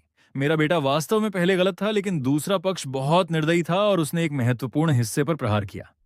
मैं इसे सहन नहीं कर सका और पहले ही पुलिस को फोन कर चुका हूं। वह व्यक्ति अभी स्टेशन में है। फीमेल लीड सुयान ने मेजबान के प्रति अपना नजरिया बदल लिया है। विलन पॉइंट्स प्लस 100, भाग्य मूल्य प्लस 10 अंक। मैंने अपनी भौहें उठाई और सोचा, ये क्या हो रहा है? बस कुछ ही शब्दों में धारणा बदल गई। मैंने सहज रूप से अपने बगल में बैठी सुयान की ओर देखा और अप्रत्याशित रूप से वह भी देख रही थी। हमारी आंखें मिलीं और अजीब तरह से सुयान का चेहरा वास्तव में थोड़ा लाल हो गया। उसे लगा कि कुछ अजीब हो रहा है और उसने जल्दी से बात संभालने के लिए कहा, अंकल चिन, मैं लोगों को कहते सुना करती थी कि आप अपने बेटे को बहुत ज्यादा सुरक्षा देते हैं और उसे वह सब करने देते हैं जो वह चाहता है। आज इसे देखते हुए वे शब्द विशुद्ध रूप से अफवाहें हैं। हाँ हाँ, यान लड़की, तुम वास्तव में चापलूसी करना जानती हो। मैं हंसा। लेकिन तुम वास्तव में थोड़ी गलत हो। तुम्हारे द्वारा बताई गई अफवाहें पूरी तरह से गलत नहीं हैं। इस मोड़ पर मेरा भाव गंभीर हो गया। शुरुआती वर्षों में मैंने केवल अपने करियर की परवाह की और बच्चों के लिए समय नहीं निकाल पाया। शिग्गी के वर्तमान गुस्से का आधे से ज्यादा हिस्सा मेरे लाड़ प्यार की वजह से बिगड़ा हुआ है, लेकिन हाल के वर्षों में मुझे भी समझ आ गया है। मैं भविष्य में निश्चित रूप से उसे सख्ती से अनुशासित करूंगा और उसे फिर कभी ऐसी मुसीबत खड़ी नहीं करने दूंगा। मैं ईमानदारी से बोला, जबकि मन ही मन सोच रहा था कि क्या यह लहर और अधिक विलन पॉइंट्स बटोर सकती है। परिणाम स्वरूप न केवल सुयान राण हैरान थी, बल्कि उसके पिता सु जेन्यांग भी थोड़े दंग रह गए थे। यहां तक कि मुदाई, जो दूसरी सचिव से बात कर रही थी, अपना सिर घुमाकर तुम्हारी ओर देखने लगी। डिंग। फीमेल लीड सुयान की मेजबान के प्रति धारणा को सफलतापूर्वक बदल दिया। विलन पॉइंट्स प्लस 30, भाग्य मूल्य प्लस 20 अंक। डिंग। मुख्य पात्र सु जेन्यांग की मेजबान के प्रति धारणा को सफलतापूर्वक बदल दिया। विलन पॉइंट्स प्लस 20, भाग्य मूल्य प्लस 10 अंक। विलन पॉइंट्स लकी ड्रा की आवश्यकता तक पहुंच गए हैं। क्या आप अभी ड्रा करना चाहते हैं? मैं वास्तव में ड्रा कर सकता हूं। रुको, सु जेन्यांग भी एक प्रमुख पात्र में गिना जाता है। उसकी स्थिति कैसी है? सिस्टम में मुख्य पात्र की फिगर। शब्दों ने सब कुछ स्पष्ट कर दिया तो आपका दिल दहल गया। वह संभवतः उस प्रकार का चरित्र है जिसने मूल कथानक में लिंग फोंग की मदद की होती। ऐसे मुख्य पात्रों के लिए भी जब तक मैं उनके प्रति अपनी धारणा बदलता हूं, वे मुझे संसाधन वापस दे सकते हैं। यह सोचकर मैंने लगभग मेज ठोक दी। अगर मुझे पता होता तो मैं टोंग डेक्सुआन के साथ कुछ और बार निपटता। क्षमता का निष्कर्षण सफल। मार्शल आर्ट कौशल स्तर अधिकतम मैक्स। आप लंबे समय से अपनी ताकत बढ़ाने का रास्ता खोजना चाहते थे और मार्शल आर्ट कौशल देखते ही आपने पलकें भी नहीं झपकाईं। मौके पर पुष्टि करने और अधिकतम स्तर के मार्शल आर्ट कौशल प्राप्त करने के बाद बहुत सारी चीजें अचानक आपके सिर में भर गईं। वर्तमान में आप उस समय की तुलना में बहुत अधिक मजबूत हैं, जब आप केवल आंख बंद करके आंतरिक ऊर्जा जमा करना जानते थे। प्रेसिडेंट चिन, आपने हाल ही में जीवन का कौन सा दर्शन प्राप्त किया है? हम इतने समय से नहीं मिले हैं और आपका स्वभाव ही अलग लग रहा है। सु जेन्यांग ने वेटर द्वारा अभी लाई गई शराब ली और व्यक्तिगत रूप से मैं स्वरब्रीदा से आपके लिए रोमना की का एक गिलास डाला। यह देखकर मैंने हाथ उठाया और बिना किसी हिचकिचाहट के उसे ले लिया। दोनों ने एक छोटा घूंट लिया और थोड़ी देर बातचीत की। एक बार जब सभी व्यंजन परोस दिए गए तो सू जेन्यांग ने आखिरकार अपना कांटा नीचे रखा और अपना स्वर बदल दिया। सच कहूं तो प्रेसिडेंट चिन, आज सहयोग पर चर्चा करने के अलावा मेरा एक छोटा सा अनुरोध है। मैं आपसे एक उपकार मांगना चाहता हूं। जैसे ही ये शब्द निकले, मुझे पहले से ही पता था कि क्या होने वाला है। सीधे बोलो, मुझे घुमा फिराकर बात करना नापसंद है। सु जेन्यांग वास्तव में दंग रह गया। हाँ हाँ, चूंकि आप इतने स्पष्टवादी हैं, इसलिए मैं इसे छिपाऊंगा नहीं। सच कहूं तो उस लिंगफोंग का, जिसका कल आपके बेटे के साथ विवाद हुआ था, मेरे सुपरिवार के साथ कुछ संबंध है। जैसे ही वह बोला, उसने आपके चेहरे पर झांका, ये देखते हुए कि आपकी कोई खास प्रतिक्रिया नहीं हुई। उसने आगे कहा, क्या मैं आपसे इसे जाने देने के लिए कह सकता हूं? इस मामले को आगे न बढ़ाएं ताकि वह बच्चा जेल की आपदा से बच सके। निश्चित रूप से वह लिंग फोंग के लिए ही आया था। हालांकि सिस्टम के पुरस्कारों ने पहले ही संकेत दे दिया था कि सुजेन्यांग एक प्रमुख पात्र था, लेकिन मुझे उम्मीद नहीं थी कि यह आदमी लिंगफोंग की रक्षा के लिए व्यक्तिगत रूप से अपना सिर झुकाएगा और मुझसे भीख मांगेगा। वह लिंगफोंग अभी कितने दिनों से कुमिंग में है? उसने इतनी जल्दी सुपरिवार के बड़े पेड़ पर कैसे चढ़ाई कर ली? विशिष्ट नायक की नियति। वह जहां भी जाता है उसका एक सहारा होता है और उसका भाग्य अविश्वसनीय रूप से कठिन होता है। अगर यह पुराना चिन्ह त्यान होता तो शायद वह इन बातों से बहक गया होता। आपने धीरे से बोलने से पहले कुछ सेकंड के लिए विचार करने का नाटक किया। सच कहूं तो प्रेसिडेंट सू, मुझे वास्तव में नहीं पता था कि उस बच्चे की इतनी गहरी पृष्ठभूमि है या वह आपके सुपरिवार से जुड़ा हुआ है। दरअसल मेरे बेटे ने कल मुसीबत शुरू की थी। मैं मूल रूप से चाहता था कि वह सबक सीखने के लिए थोड़ा भुगते, लेकिन लिंग फोंग का हाथ बहुत भारी था, इसलिए मुझे कानूनी रास्ता अपनाना पड़ा। सुजेन्यांग दंग रह गया। फिर आपका मतलब है? प्रेसिडेंट सू ने पहले ही इतना कुछ कह दिया है। अगर मैं सिर न हिलाऊं तो क्या यह आपका अनादर नहीं होगा? मुआवजे के बारे में भूल जाइए, मेरे पास उस थोड़े से पैसे की कमी नहीं है। आप उसे व्यक्तिगत रूप से मेरे पास आकर माफी मांगने के लिए कहें और यह मामला खत्म हो जाएगा। प्रेसिडेंट सू, क्या आपको लगता है कि यह काम करेगा? सू जेन्यांग तुरंत खुशी से झूम उठा और जल्दी से सहमत हो गया। आपकी पिछली समझ के आधार पर या तो आप भारी रिश्वत के लिए अपना मुंह खोलते या अपने बच्चे की रक्षा के लिए मौके पर ही भड़क जाते, जिससे रिश्ते टूट जाते। चाहे जो भी हो, सू और चिन्ह परिवारों के बीच नफरत पैदा हो जाती। लेकिन किसने सोचा था कि अब बस एक माफी की जरूरत थी? ऐसी अच्छी चीज पर कौन सहमत नहीं होगा? लेकिन सू जेन्यांग को बिल्कुल भी एहसास नहीं था कि यह मामला उतना सरल नहीं था जितना सतह पर दिख रहा था। शुरुआत के लिए लिंग फोंग का सिर झुकाना और गलती मानना लगभग एक असंभव कार्य है। क्या आपने कभी किसी उपन्यास में नायक को विलेन से माफी मांगते देखा है? अगर नायक इतना डरपोक होता तो प्रशंसक सबसे पहले शिकायत करते। सुजेन्यांग ने खुशी खुशी तुरंत अपना फोन निकाला और कॉल किया। पुलिस स्टेशन जाओ और जल्दी से लिंगफोंग को ले आओ। बस इतना कहो कि मामला सुलझ गया है। और आप भी बहुत स्पष्ट और निर्णायक थे। मुड़कर रिली झुन को फोन किया और उसे मामले की जांच रोकने के लिए डोंग झोंग छू को सूचित करने के लिए कहा। आपके एक शब्द पर डोंग झोंग छू ने तुरंत टीम वापस बुला ली और चला गया। पुलिस स्टेशन में ल्यू रुओकी आखिरकार राहत की सांस ले सकी। उसे डर था कि चिन परिवार अड्डा रहेगा, जिससे जांचकर्ताओं का जीवन हर दिन सिरदर्द बन जाएगा। इस क्षण पुलिस स्टेशन के प्रवेश द्वार पर लिंगफोंग एक निश्चिंत चेहरे के साथ धीरे धीरे बाहर निकला। वह जेड पेंडेंट जो उस बूढ़े आदमी ने जाने से पहले मुझे दिया था, काफी उपयोगी है। चिन्ह परिवार बस ऐसा ही है। चलो, प्रेसिडेंट सुधियाओ होटल में इंतजार कर रहे हैं, ड्राइवर ने ठंडे चेहरे के साथ याद दिलाया। ठीक है, आ रहा हूं, लिंगफोंग ने मुस्कुराहट के साथ जवाब दिया। जाने से पहले उसने स्टेशन के प्रवेश द्वार की ओर पीछे मुड़कर देखा। उसे थोड़ा पछतावा हुआ कि उसे ल्यूरूकी के सामने अपना जलवा दिखाने, एक्ट कूल का मौका नहीं मिला। लेकिन अभी यह महत्वपूर्ण नहीं था। अपनी मंगेतर से मिलना ही असली काम था। आधे घंटे बाद दिहाओ होटल में आप सभी अपना खाना खत्म कर चुके थे और एयर कंडीशनिंग में खाली बातचीत कर रहे थे। लिंगफोंग ने ड्राइवर के नेतृत्व में दरवाजा धक्का देकर खोला। जैसे ही उसने प्रवेश किया, उसकी आंखों ने कमरे को स्कैन किया। सुंदरियों में से एक भी कम नहीं थी। हालांकि जब उसकी नजर सुयान रान पर पड़ी तो उसे तुरंत जवाब मिल गया। उसने वास्तव में उम्मीद नहीं की थी कि इतनी खूबसूरत महिला उसकी मंगेतर होगी। मेरे भगवान, ये चेहरा चिन त्यान के पास खड़ी मुदाई से बिल्कुल भी कम नहीं है। पहाड़ से नीचे आना सार्थक रहा। तुम लिंगफोंग हो। उस व्यक्ति को प्रवेश करते देखकर सुजेन्यांग ने तुरंत एक बड़े बुजुर्ग का भाव अपना लिया। लिंगफोंग एक सम्मानजनक दृष्टिकोण के साथ थोड़ा झुका। नमस्ते, अंकल सू। ये देखकर कि बच्चा लोगों को पहचानता है और अपने शिष्टाचार जानता है, सू जेन्यांग ने बड़े संतोष के साथ सिर हिलाया। उसने अपने बगल वाली खाली सीट की ओर इशारा किया। बैठो। लिंगफोंग ने मना नहीं किया और वहीं बैठ गया। सबसे पहले मैं तुम्हें मिलवा दूं, ये प्रेसिडेंट चिन्ह है, तुम शायद मिले होगे। मिले हैं, बेशक, हम मिले हैं।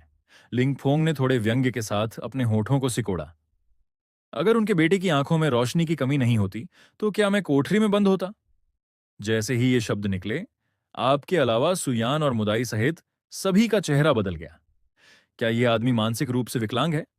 वह दो दिग्गजों के सामने चिन्ह तियान के बेटे को कचरा, ट्रैश कहने की हिम्मत करता है। यह न केवल चिन्ह तियान के चेहरे पर थप्पड़ मारना है, बल्कि यह सू जेन्यांग के चेहरे पर भी चोट करना है। सू जेन्यांग ने आपकी ओर झांका और पाया कि आप अभी तक भड़के नहीं हैं, इसलिए वह जल्दी से बात संभालने के लिए आगे आया। लिंगफोंग, क्या तुम जानते हो कि तुम क्या बकवास कह रहे हो?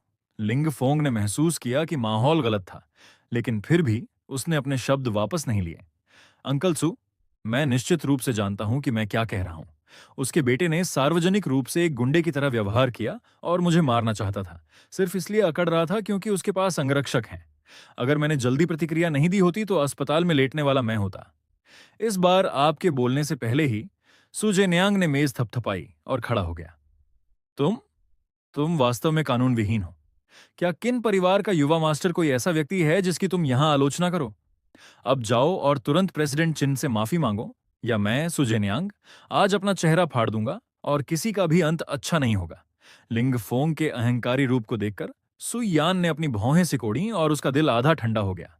वह आपकी ओर झांके बिना नहीं रह सकी।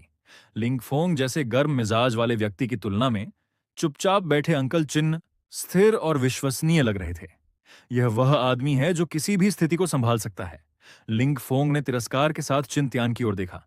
क्षमा करें अंकल सु, मुझे इस बार आपका उपकार याद रहेगा, लेकिन जहां तक मेरा सिर झुकाने और गलती मानने की बात है, मैं ऐसा नहीं कर सकता। शब्द पत्थर की तरह सख्त थे, जिसमें बदलाव की कोई गुंजाइश नहीं थी।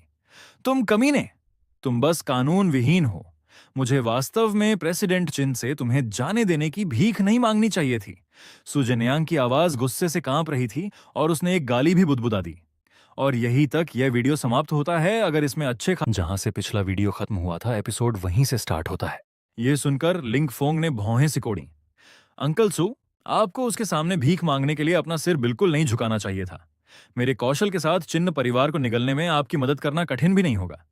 इससे पहले कि सू जेन्यांग यह सुनकर कुछ बोल पाते, उनका सिर चकरा गया और वह सीधे पीछे की ओर गिर गए। पिताजी, आपको क्या हुआ? सुयान सबसे करीब होने के कारण सबसे पहले प्रतिक्रिया देने वाली थी। आप जो यह नाटक देख रहे थे, वह भी चौंक गए। बिना सोचे समझे आप उन्हें सहारा देने के लिए आगे बढ़े। सुजेनयांग को गिरते देख लिंगफोंग घबराया नहीं। इसके बजाय उसकी आंखों में एक चमक कौंधी। मौका यहां है। जब तक मैं इस व्यक्ति को ठीक कर देता हूं, पिछली सारी परेशानियां मिटाई जा सकती हैं। एक नायक का भाग्य इतना ही अलौकिक होता है। स्थिति जितनी निराशाजनक होती है, वे उतनी ही अधिक पटकट्ठा को पलट सकते हैं। जैसे ही अंगरक्षक व्यक्ति को अस्पताल ले जाने के लिए आगे बढ़े, लिंगफोंग अचानक बोला, एक मिनट रुकिए, मुझे देखने दीजिए। यह सुनकर सुयान ने अपना सिर घुमाया और यह देखकर कि वह वही है, उसका स्वर बर्फ की तरह ठंडा था। अंगरक्षकों, इसे बाहर निकालो। मैं यह चेहरा दोबारा नहीं देखना चाहती। दो अंगरक्षक तुरंत हरकत में आए और दोनों तरफ से लिंगफोंग को घेर लिया। लिंगफोंग ने देखा कि स्थिति खराब है और जल्दी से चिल्लाया, मैं एक डॉक्टर हूं। अंकल सू को अचानक गंभीर बीमारी हुई है। अगर हम अभी कार्रवाई नहीं करते हैं तो अस्पताल पहुंचने तक व्यक्ति मृत हो जाएगा। जैसे ही लिंगफोंग ने यह कहा, सुयान दंग रह गई। हालांकि उसके पिता का बेहोश होना कुछ हद तक लिंगफोंग से संबंधित था और वह उस आदमी से तंग आ चुकी थी, लेकिन उसने जो कहा वह बिना कारण के नहीं था। अस्पताल कम से कम 15 मिनट की दूरी पर था और अगर वे ट्रैफिक में फंस गए तो वे आधे घंटे में भी नहीं पहुंच पाएंगे। ये देखकर कि लिंगफोंग इतनी दृढ़ता से बोल रहा है जैसे कि झूठ नहीं बोल रहा हो, सुयान का दिल डगमगाने लगा और जैसे ही वह सहमति में सिर हिलाने वाली थी, बगल से एक स्थिर आवाज आई, यान लड़की, उस पर विश्वास मत करो। सुयान ने तेजी से ऊपर देखा और पाया कि आप पहले से ही अंगरक्षकों को सू जेन्यांग को सपाट लिटाने का आदेश दे रहे थे। अपनी भौहें उठाए बिना एक हाथ उनकी नब्ज पर था। तुम्हारे पिता को उसी ने इस अवस्था तक पहुंचाया और अब तुम उसे ही उन्हें बचाने दे रही हो। इसके अलावा उसकी 20 साल की उम्र को देखो, वह किस तरह का डॉक्टर हो सकता है? सुयान तुरंत वास्तविकता में वापस आ गई। लेकिन अंकल चिन, हम अभी सिर्फ इंतजार नहीं कर सकते, है ना? ये सुनकर आपने अपना हाथ हिलाया। आपकी उंगली अभी भी सु जेन्यांग की कलाई पर दबी हुई थी। चिंता मत करो, मैं यहां हूं। बोलने के बाद आप उनकी सांसों की जांच करने के लिए नीचे झुके और फिर सु जेन्यांग की शर्ट के बटन खोलने लगे। लिंगफोंग अगबबूला हो गया और दहाड़ा, चिंत्यान, तुम बदले का मौका ले रहे हो? अगर इलाज के समय में देरी हुई तो तुम एक हत्यारे होगे। अभी पटकथा को पलटने का उसका इकलौता मौका था, लेकिन जब उस मौके को जबरदस्ती काट दिया गया तो वह चिंतित कैसे नहीं होता? चुप रहो, आप गरज उठे। आपके पास उनसे निपटने का समय नहीं था। कमजोर दिल की धड़कन की पुष्टि करने के बाद आपने जल्दी से व्यक्ति को सपाट लिटाया और छाती को दबाना शुरू कर दिया। इस दृश्य से हर कोई दंग रह गया। ऊंचे और शक्तिशाली राष्ट्रपति चिन्ह वास्तव में प्राथमिक उपचार जानते थे। लिंग फोंग, जो अपने दांत पीस रहा था और गाली देना जारी रखने की तैयारी कर रहा था, हरकतों को देखकर वह भी जम गया। ये तकनीक बहुत मानक थी। लय, ताकत और स्थिति सब त्रुटिहीन थे। अगर वह खुद भी ऐसा करता तो भी ऐसा ही होता। थोड़ा पीछे हट जाओ, इतनी भीड़ मत लगाओ, कुछ हवा आने दो। चिंत्यान ने निर्विवाद स्वर में दबाते हुए आदेश दिया। जल्दी सब पीछे हटो। सुयान के पास सोचने का समय नहीं था और उसने तुरंत पालन किया। सुयान राण मुट्ठियां भींचे खड़ी रही। हर दबाव के साथ उसका दिल धड़क रहा था। सौभाग्य से इंतजार लंबा नहीं था। आपके गुप्त रूप से सहायता के लिए ऊर्जा का उपयोग करने के साथ जमीन पर सुजेन्यांग अचानक कांपने लगे और उनकी छाती में एक हल्की नब्ज आ गई। यह देखकर सुयान खुशी से चिल्ला उठी, अंकल चिन, मेरे पिताजी के दिल की धड़कन वापस आ गई है। चिन त्यान ने सिर हिलाया और रुकने और खड़े होने से पहले कुछ बार और दबाया। तुम्हारे पिता के दिल में पहले से ही छिपी हुई समस्याएं थीं। अभी उनकी भावनाएं उत्तेजित थीं और उनकी सांस नहीं जम पाई। अब यह स्थिर है। बस किसी से कहो कि उन्हें आराम करने के लिए सोफे पर ले जाएं। सुयान ने अपने पिता की स्थिति सामान्य होते देख कृतज्ञता से आपकी ओर देखा। अंकल चिन, धन्यवाद। मुझे उम्मीद नहीं थी कि आप ये जानते होंगे। आप अद्भुत हैं। आप थोड़ा मुस्कुराए और अपनी कलाई और कंधों को घुमाया। बस एक छोटी सी तरकीब, ये कुछ भी नहीं है। इस समय मुरोंग दाई चुपचाप ऊपर आई और एक टिश्यू थमा दिया। राष्ट्रपति, अपना पसीना पोंछ लें। आपने अपना माथा पोंछने के लिए टिश्यू लिया और भ्रम में चारों ओर देखा। वह लिंगफोंग बच्चा कहां गया? इसी समय सिस्टम फिर से गूंजा। नायक से पहले मुख्य पात्र को बचाने के लिए मेजबान को बधाई। विलन पॉइंट्स प्लस 1500 भाग्य अंक बरामद। विलन पॉइंट्स मानदंडों को पूरा करते हैं। सिस्टम क्षमता निष्कर्षण को ट्रिगर किया जा रहा है। क्या आप इसे तुरंत उपयोग करना चाहते हैं? बचाने के लिए कुछ नहीं, आपने ड्रा करना चुना। निष्कर्षण सफल। 2 विकल्पों में से एक चुने। एक मास्टर की तरह पियानो बजाना। कौशल स्तर अधिकतम।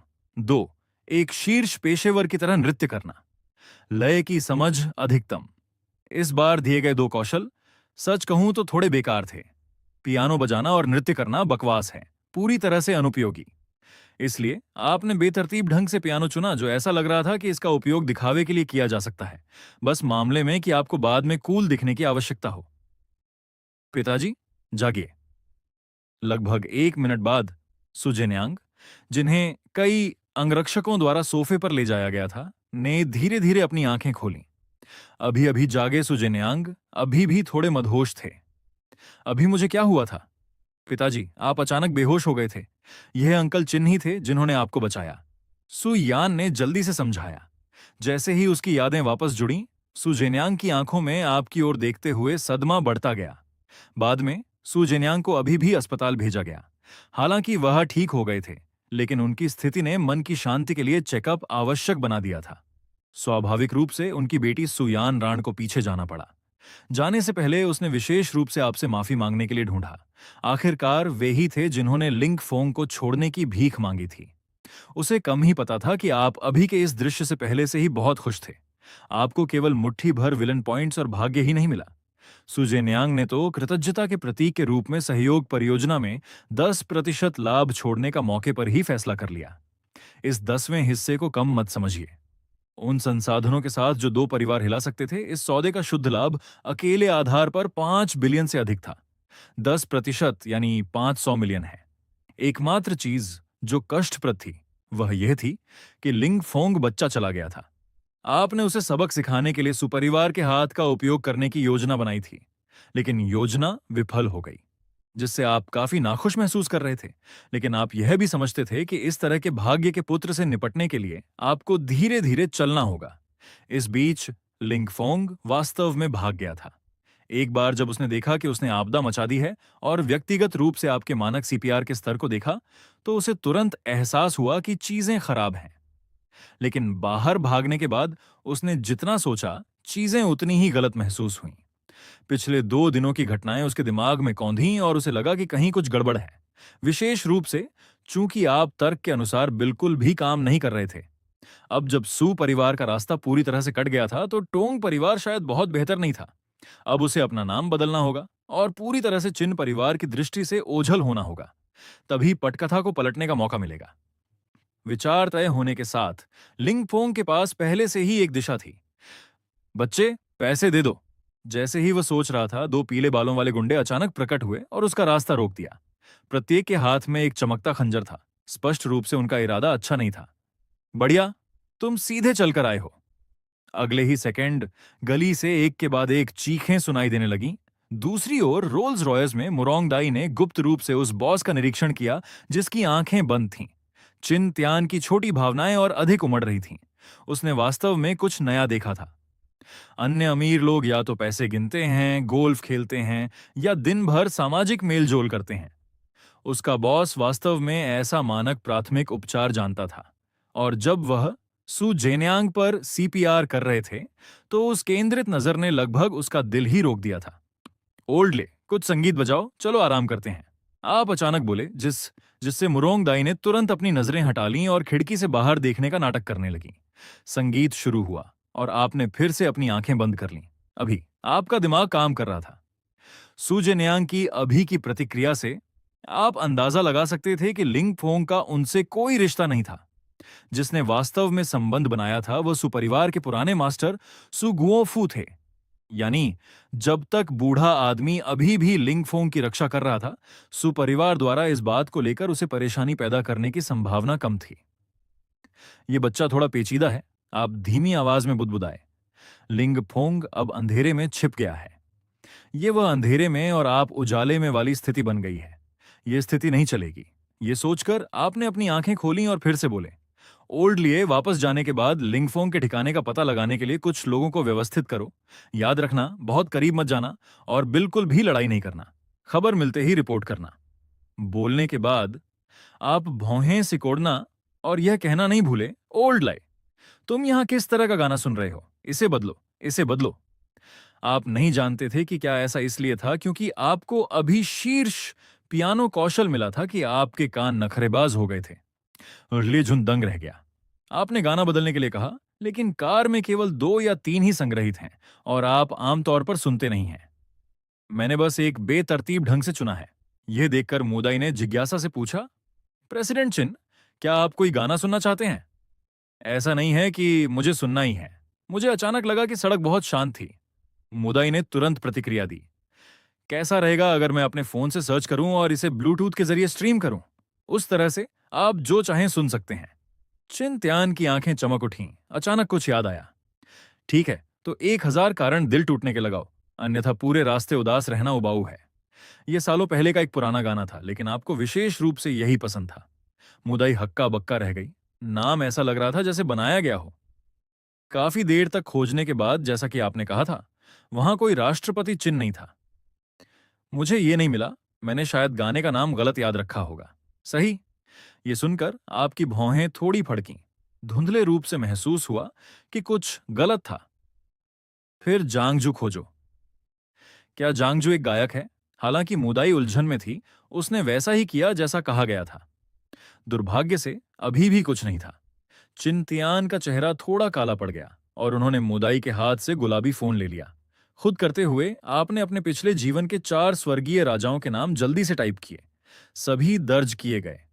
अंत में आप धीरे धीरे सीट के पीछे झुक गए और एक हल्की आह भरी। अब आप पूरी तरह समझ गए थे। पता चला कि आपका पुनर्जन्म एक समानांतर ब्रह्मांड में हुआ था। हालांकि सामान्य दिशा आपके पिछले जीवन के समान थी, लेकिन कई प्रसिद्ध सितारे, अभिनेता और ऐसी चीजें मौजूद नहीं थीं। आपने अपना हाथ हिलाया और कुछ थकान के साथ कहा, रहने दो, मैं नहीं सुनूंगा। सुनना थका देने वाला है। मैं 4 स्वर्गीय राजाओं या जेचो को भी नहीं देख सकता, तो क्या फायदा? उन क्लासिक गानों के बिना जिन्हें आपने कभी सुना और गुनगुनाया था, आपका दिल एक पल के लिए भारी हो गया। लेकिन आपसे भी ज्यादा निराश ओल्ड मास्टर सू थे। यह सुनकर कि उनका सगा बेटा लिंगफोंग द्वारा गुस्सा दिलाए जाने के कारण बेहोश हो गया है, ओल्ड मास्टर सू ने तुरंत ड्राइवर को कार तैयार करने और सीधे अस्पताल चलने के लिए कहा। जैसे ही उन्होंने प्रवेश किया, उन्होंने बिना किसी अस्पष्टता के कारणों और परिणामों का पीछा किया। तुमने वास्तव में चिन त्यान के सामने वह शर्त रखी? बिस्तर से सूजनयांग की आवाज धीमी थी। बात ठीक चल रही थी और चिंत्यान बिना एक शब्द कहे मान गए। लेकिन किसने सोचा था कि वे लिंगफोंग नाम का लड़का अचानक कूद पड़ेगा और चिंत्यान के सामने गाली गलौज शुरू कर देगा? आप ही बताइए, एक बुजुर्ग के रूप में क्या मैं ऐसा दिखावा कर सकता था कि कुछ हुआ ही नहीं, और परिणाम वही है जो आप अब देख रहे हैं। उन्होंने अपने सीने से हताशा की एक सांस छोड़ी। बोलते समय उनके हाथ बार बार भींच रहे थे कि कहीं फिर से गुस्सा ना आ जाए। ओल्ड मास्टर सू ने यह सुना और उनकी आंखें थोड़ी चमक उठीं, जैसे उन्हें कुछ एहसास हुआ हो। तुम्हें ऐसा कहते सुनकर यह लिंगफोंग वास्तव में अपने गुरु के युवा दिनों जैसा दिखता है। यह सुनकर सू जेनयांग की आंखें लगभग बाहर निकल आईं। पिताजी, जाग जाइए। क्या आप किसी के प्रभाव में आ गए हैं? क्या आपकी याददाश्त धीरे धीरे खत्म हो रही है? हुनरमंद लोगों का मिजाज अक्सर अजीब होता है, यह सामान्य है, बूढ़े आदमी ने स्थिरता से कहा और खुद से बुदबुदाना जारी रखा। वह एक अजनबी के लिए खड़ा होने को तैयार था, जिससे पता चलता है कि उसका दिल काफी गर्म है। उसने चिंत्यान की नाक के नीचे उसके बेटे को डांटने की हिम्मत की, जिससे पता चलता है कि उसकी हड्डियां काफी मजबूत हैं। केवल ऐसा व्यक्ति ही यान के योग्य है। पिताजी, होश में आइए। सुजेन्यांग अविश्वास से भर उठे। उन्हें लगा कि अस्पताल के बिस्तर पर उन्हें नहीं, बल्कि इस बूढ़े आदमी को होना चाहिए।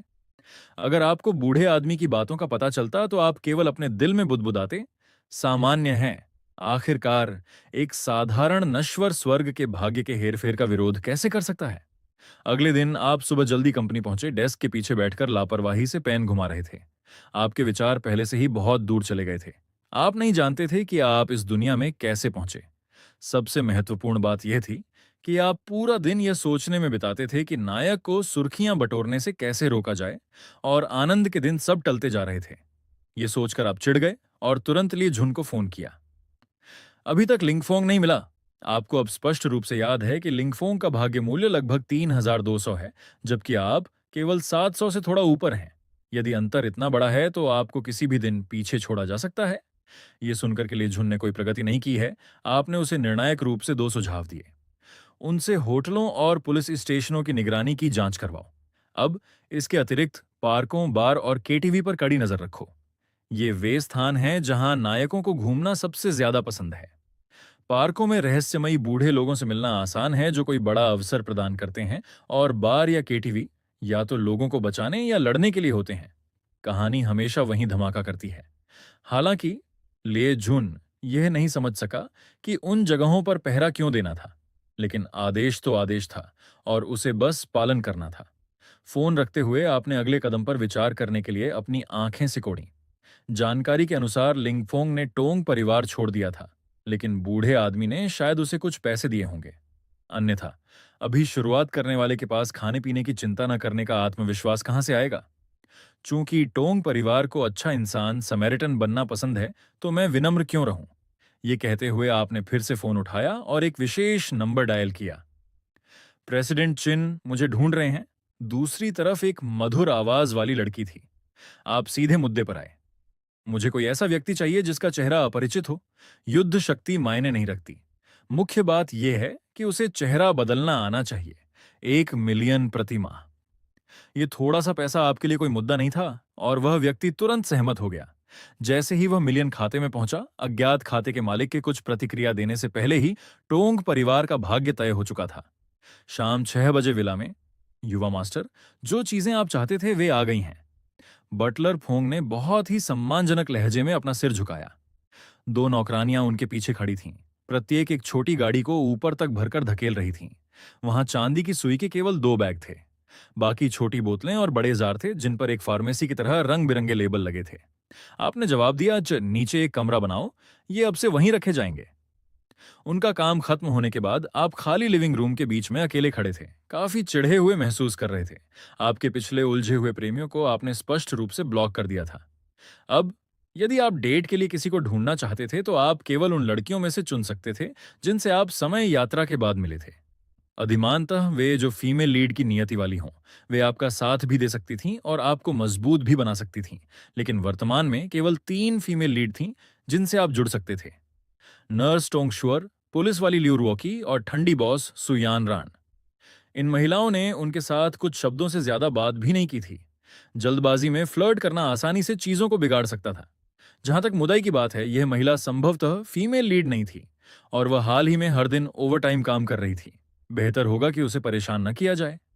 आपने काफी देर तक संपर्कों को खंगाला और कोई उपयुक्त व्यक्ति नहीं मिला, इसलिए आप बस बाहर ताजी हवा लेने के लिए साधारण कपड़े बदलकर निकल पड़े। इस बीच ब्लू शेल बार के निगरानी कक्ष में सुरक्षा की वर्दी पहने एक युवक पैर फैलाकर पीछे झुका हुआ था।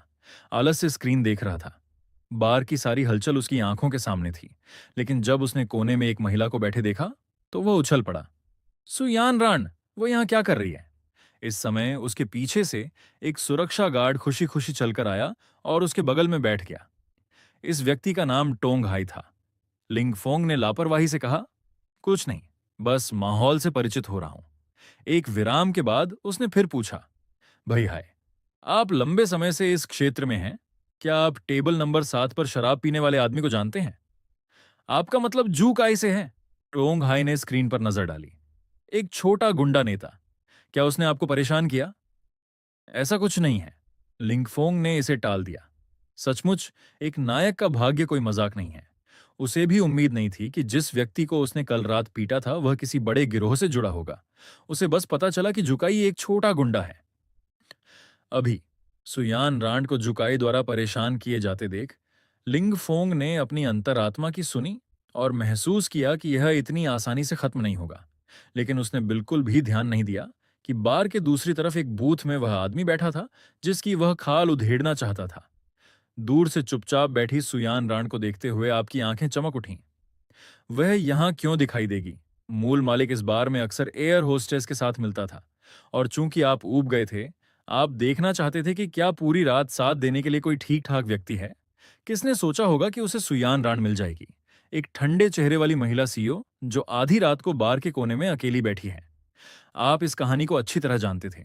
जब फीमेल लीड ऐसी जगह पर अकेली दिखाई देती है तो 10 मिनट के भीतर कुछ गुंडे जरूर आ जाते हैं और फिर मेल लीड सुंदरता को बचाने और सुर्खियां बटोरने के लिए प्रकट होता है। अब जब सुयान राण वहां अकेली बैठी है तो क्या लिंग फोंग भी पास में होगा?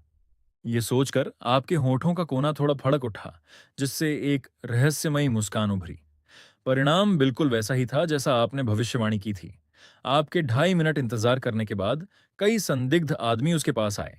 साथ ही आपने देखा कि सुयान राण के हाथ में शराब का गिलास जोर से हिल रहा था। वह साफ तौर पर नशे में थी। यह देखकर आप तुरंत जान गए कि मौका आ गया है। सुयान राण की ओर एक हट्टे कट्टे काले आदमी ने महिला को घूरते हुए मुस्कुराया।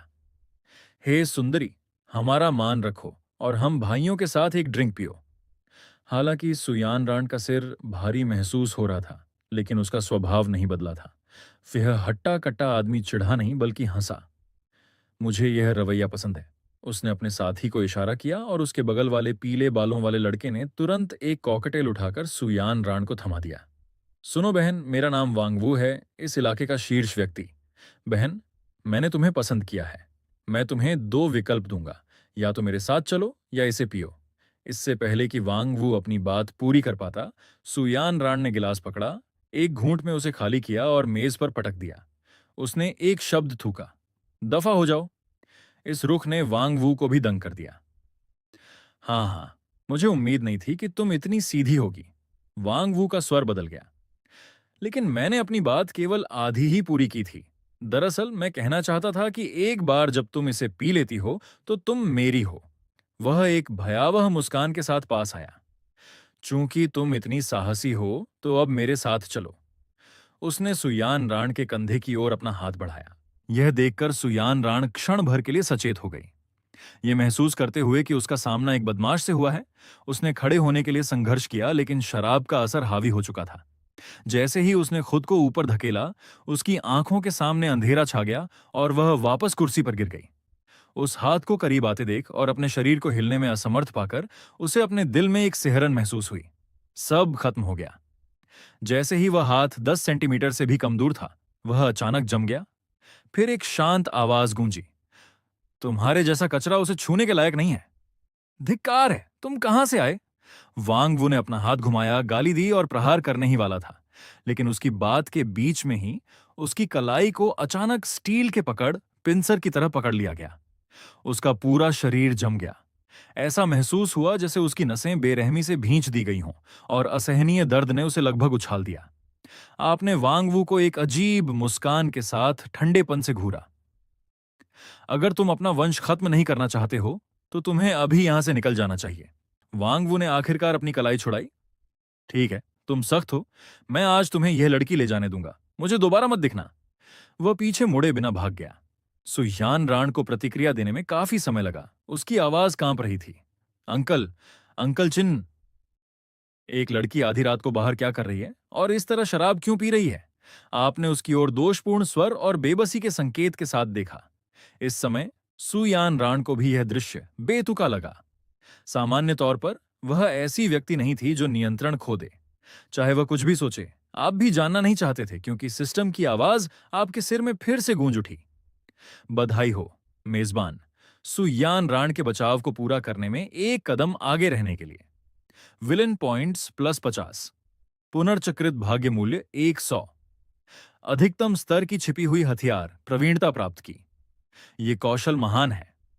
अब यदि आप किसी दिन नायक का आमना सामना करते हैं तो भी आप उसकी छाया का पीछा नहीं छोड़ेंगे। फिर आपने अपना भाग्य मूल्य देखा, जो बढ़कर 800 हो गया था और आह भरे बिना नहीं रह सके। जीवन अधिक आशाजनक होता जा रहा है। सुयान राण ने अपना सिर झुका लिया। वह समझाना चाहती थी लेकिन बोल नहीं पा रही थी।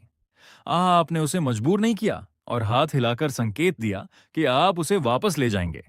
यह सुनकर सुयान राण ने खुद खड़े होने की कोशिश की, लेकिन अंततः कुर्सी पर वापस गिर गई। यह देखकर आपने आह भरी, मुझे तुम्हारी मदद करने दो। बड़े होने के दौरान सुयान राण कभी किसी पुरुष के इतने करीब नहीं रही थी, लेकिन यह सोचकर कि आप उसके बुजुर्ग थे, उसे लगा कि यह ठीक है। तो धन्यवाद अंकल चिन, इतनी औपचारिकता क्यों? चलो चलें। आपने बेझिझक सुयान राण का हाथ अपने कंधे पर रखा और अपना दूसरा हाथ उसकी पतली कमर के चारों ओर लपेट लिया। डिंग, फीमेल लीड, सुयान राण के साथ पहला करीबी संपर्क, विलन पॉइंट्स +30, पुनर्चक्रित भाग्य 100। इस सुखद ध्वनि को सुनकर आपके होंठ मुड़ गए। सुयान राण की कमर बिल्कुल सही आकार की थी, कोमल फिर भी दृढ़, एक बेहतरीन एहसास के साथ। जैसे ही आप दोनों बार से बाहर निकले, आपकी भौहें तन गईं। स्टील के पाइप और बेसबॉल बैट से लैस 20 से अधिक युवा गुंडे आगे का रास्ता रोक रहे थे। लाइजुन और 3 अन्य लोग जो भेष बदलकर आपकी सुरक्षा कर रहे थे, उन्होंने तुरंत आपको घेर लिया। प्रेसिडेंट चिन, आप जल्दी निकलिए, हमारी चिंता मत कीजिए। हालांकि वे कुशल थे, लेकिन विरोधी निहत्थे होने के बावजूद संख्या में बहुत अधिक थे। आपने अपनी बाहों में मौजूद व्यक्ति की ओर देखा और बस सुयान को गोद में उठा लिया। भले ही मेरा युद्ध कौशल अधिकतम है, लेकिन व्यक्तिगत रूप से लड़ना बहुत गरिमापूर्ण नहीं है। अंगरक्षक लाए हो? हाँ, वांग वू ने लिए झुन की पोशाक को घूरते हुए उपहास किया। क्या तुम सच में विरोध करने जा रहे हो? ले झुन ने ठंडे चेहरे के साथ पूछा। उसने लंबे समय से ऐसे अंधे गुंडे नहीं देखे थे। तुम्हारा भाई आखिर है कौन?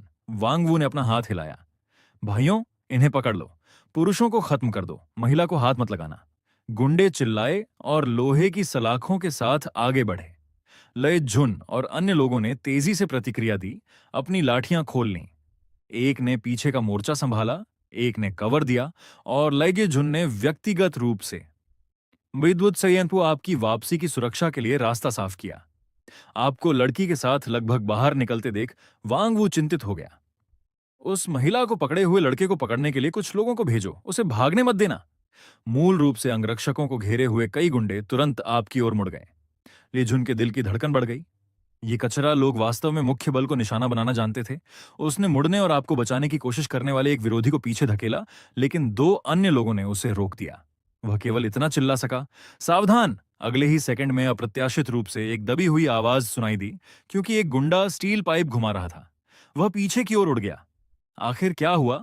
इससे पहले कि कोई प्रतिक्रिया दे पाता, एक और धमाका हुआ और एक और लड़का जो ऊपर की ओर झपट रहा था, वह भी क्षैतिज रूप से उड़ गया, जो किसी पेशेवर एक्शन फिल्म स्टंट जैसा लग रहा था। दृश्य पूरी तरह शांत हो गया। लिजून ने पीछे मुड़कर देखने का मौका लिया और उसका दिमाग सुन्न हो गया। उसने देखा कि उसके स्पष्ट रूप से कमजोर दिखने वाले राष्ट्रपति चिन्ह दोनों हाथों से सुंदरी को पकड़े हुए थे, जबकि एक पैर पीछे खींच रहे थे। स्पष्ट रूप से उन दो लोगों को राष्ट्रपति चिन्ह ने लात मारकर दूर कर दिया था। इन लोगों द्वारा रास्ता रोके जाने से आप क्रोधित हो गए थे। सुयान पहले ही सो चुकी थी, आपकी बाहों में कोमलता से लटकी हुई थी, जिससे हिलना बहुत थका देने वाला हो गया था। सच में बहुत हो गया। क्या तुम लोग मुझे कड़ा हाथ इस्तेमाल करने के लिए मजबूर कर रहे हो? दूर से आपने मूल मालिक के प्रेमियों में से एक को वहां खड़ा देखा और पास में ही टोंग शुअर और कई अन्य महिलाएं थीं। ये देखकर आपने अपना हाथ उठाया और चिल्लाया, श्योमान, बस वहां खड़ी मत रहो, आओ और इसकी देखभाल करने में मदद करो। क्यों श्योमान उदास थी? क्योंकि आपने हाल ही में उसे ब्लैकलिस्ट कर दिया था। लेकिन 10 लाख डॉलर के ब्रेकअप शुल्क प्राप्त करने वाली व्यक्ति के रूप में वह आपके आदेशों का पालन करने के लिए तैयार थी। उसने जल्दी से टोंग शुअर को खींच लिया। क्षमा करें, थोड़ी देर लेटे हुए सहन करें। उनके आप तक पहुंचने से पहले आपने जल्दी से सुयान को जमीन पर सपाट लिटा दिया, अपने कंधे उचकाए और भीड़ में घुस गए। इसके बाद दर्द भरी चीखें सुनाई दीं। क्यू श्योमान और टोंग शुअर, जिन्होंने अभी अभी सुयान को संभाला था, दंग रह गए। कितना कूल है, सच में कूल।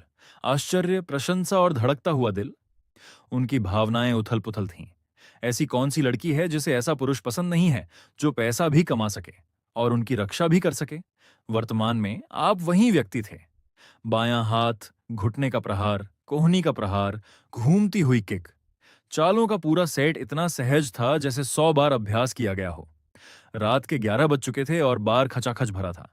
लोग बड़े चाव से यह फिल्म देखने के लिए बाहर दौड़ पड़े। केवल लिंग फोंग कोने में खड़ा था। उसके चेहरे के भाव बार बार बदल रहे थे। क्या हो रहा था? चिंत्यान वास्तव में लड़ने में इतना अच्छा था। एक अमीर आदमी जो चिकित्सा जानता था और जीवन मरण के संघर्ष में शामिल हो सकता था। यह खुद के ही दूसरे संस्करण जैसा लग रहा था। भाई फोंग, क्या हम अभी भी कार्रवाई करने जा रहे हैं? टोंग हाई चिंता में अपने पैर पटकने लगा। अगर वे बाहर इतनी गड़बड़ी होने पर भी नहीं दिखे, तो भाई बाव निश्चित रूप से उन्हें दोष देंगे। लिंग फोंग ने धीरे से एक सांस छोड़ी। ठीक है, तुम लोग जाकर इसे संभालो, मैं नहीं जाऊंगा। एक बार जब लिंग फोंग ने शब्द दिए, तो टोंग हाई तुरंत कई भाइयों को लेकर बाहर निकल गया। बाहर का शोर शराबा लगभग खत्म हो चुका था। अपने आदमियों को एक एक करके जमीन पर पिटते देख वांग वू बिना एक शब्द कहे भागने के लिए मुड़ा। जाना चाहते हो? आपकी आंखें ठंडी हो गईं। आपने एक छोटा पत्थर उठाया और उसे फेंक दिया। यह वांग वू के टखने पर ऐसे लगा जैसे उसकी आंखें हों। वांग वू लड़खड़ाया और जोर से गिरा। ओल्डली, उसे मेरे पास लाओ।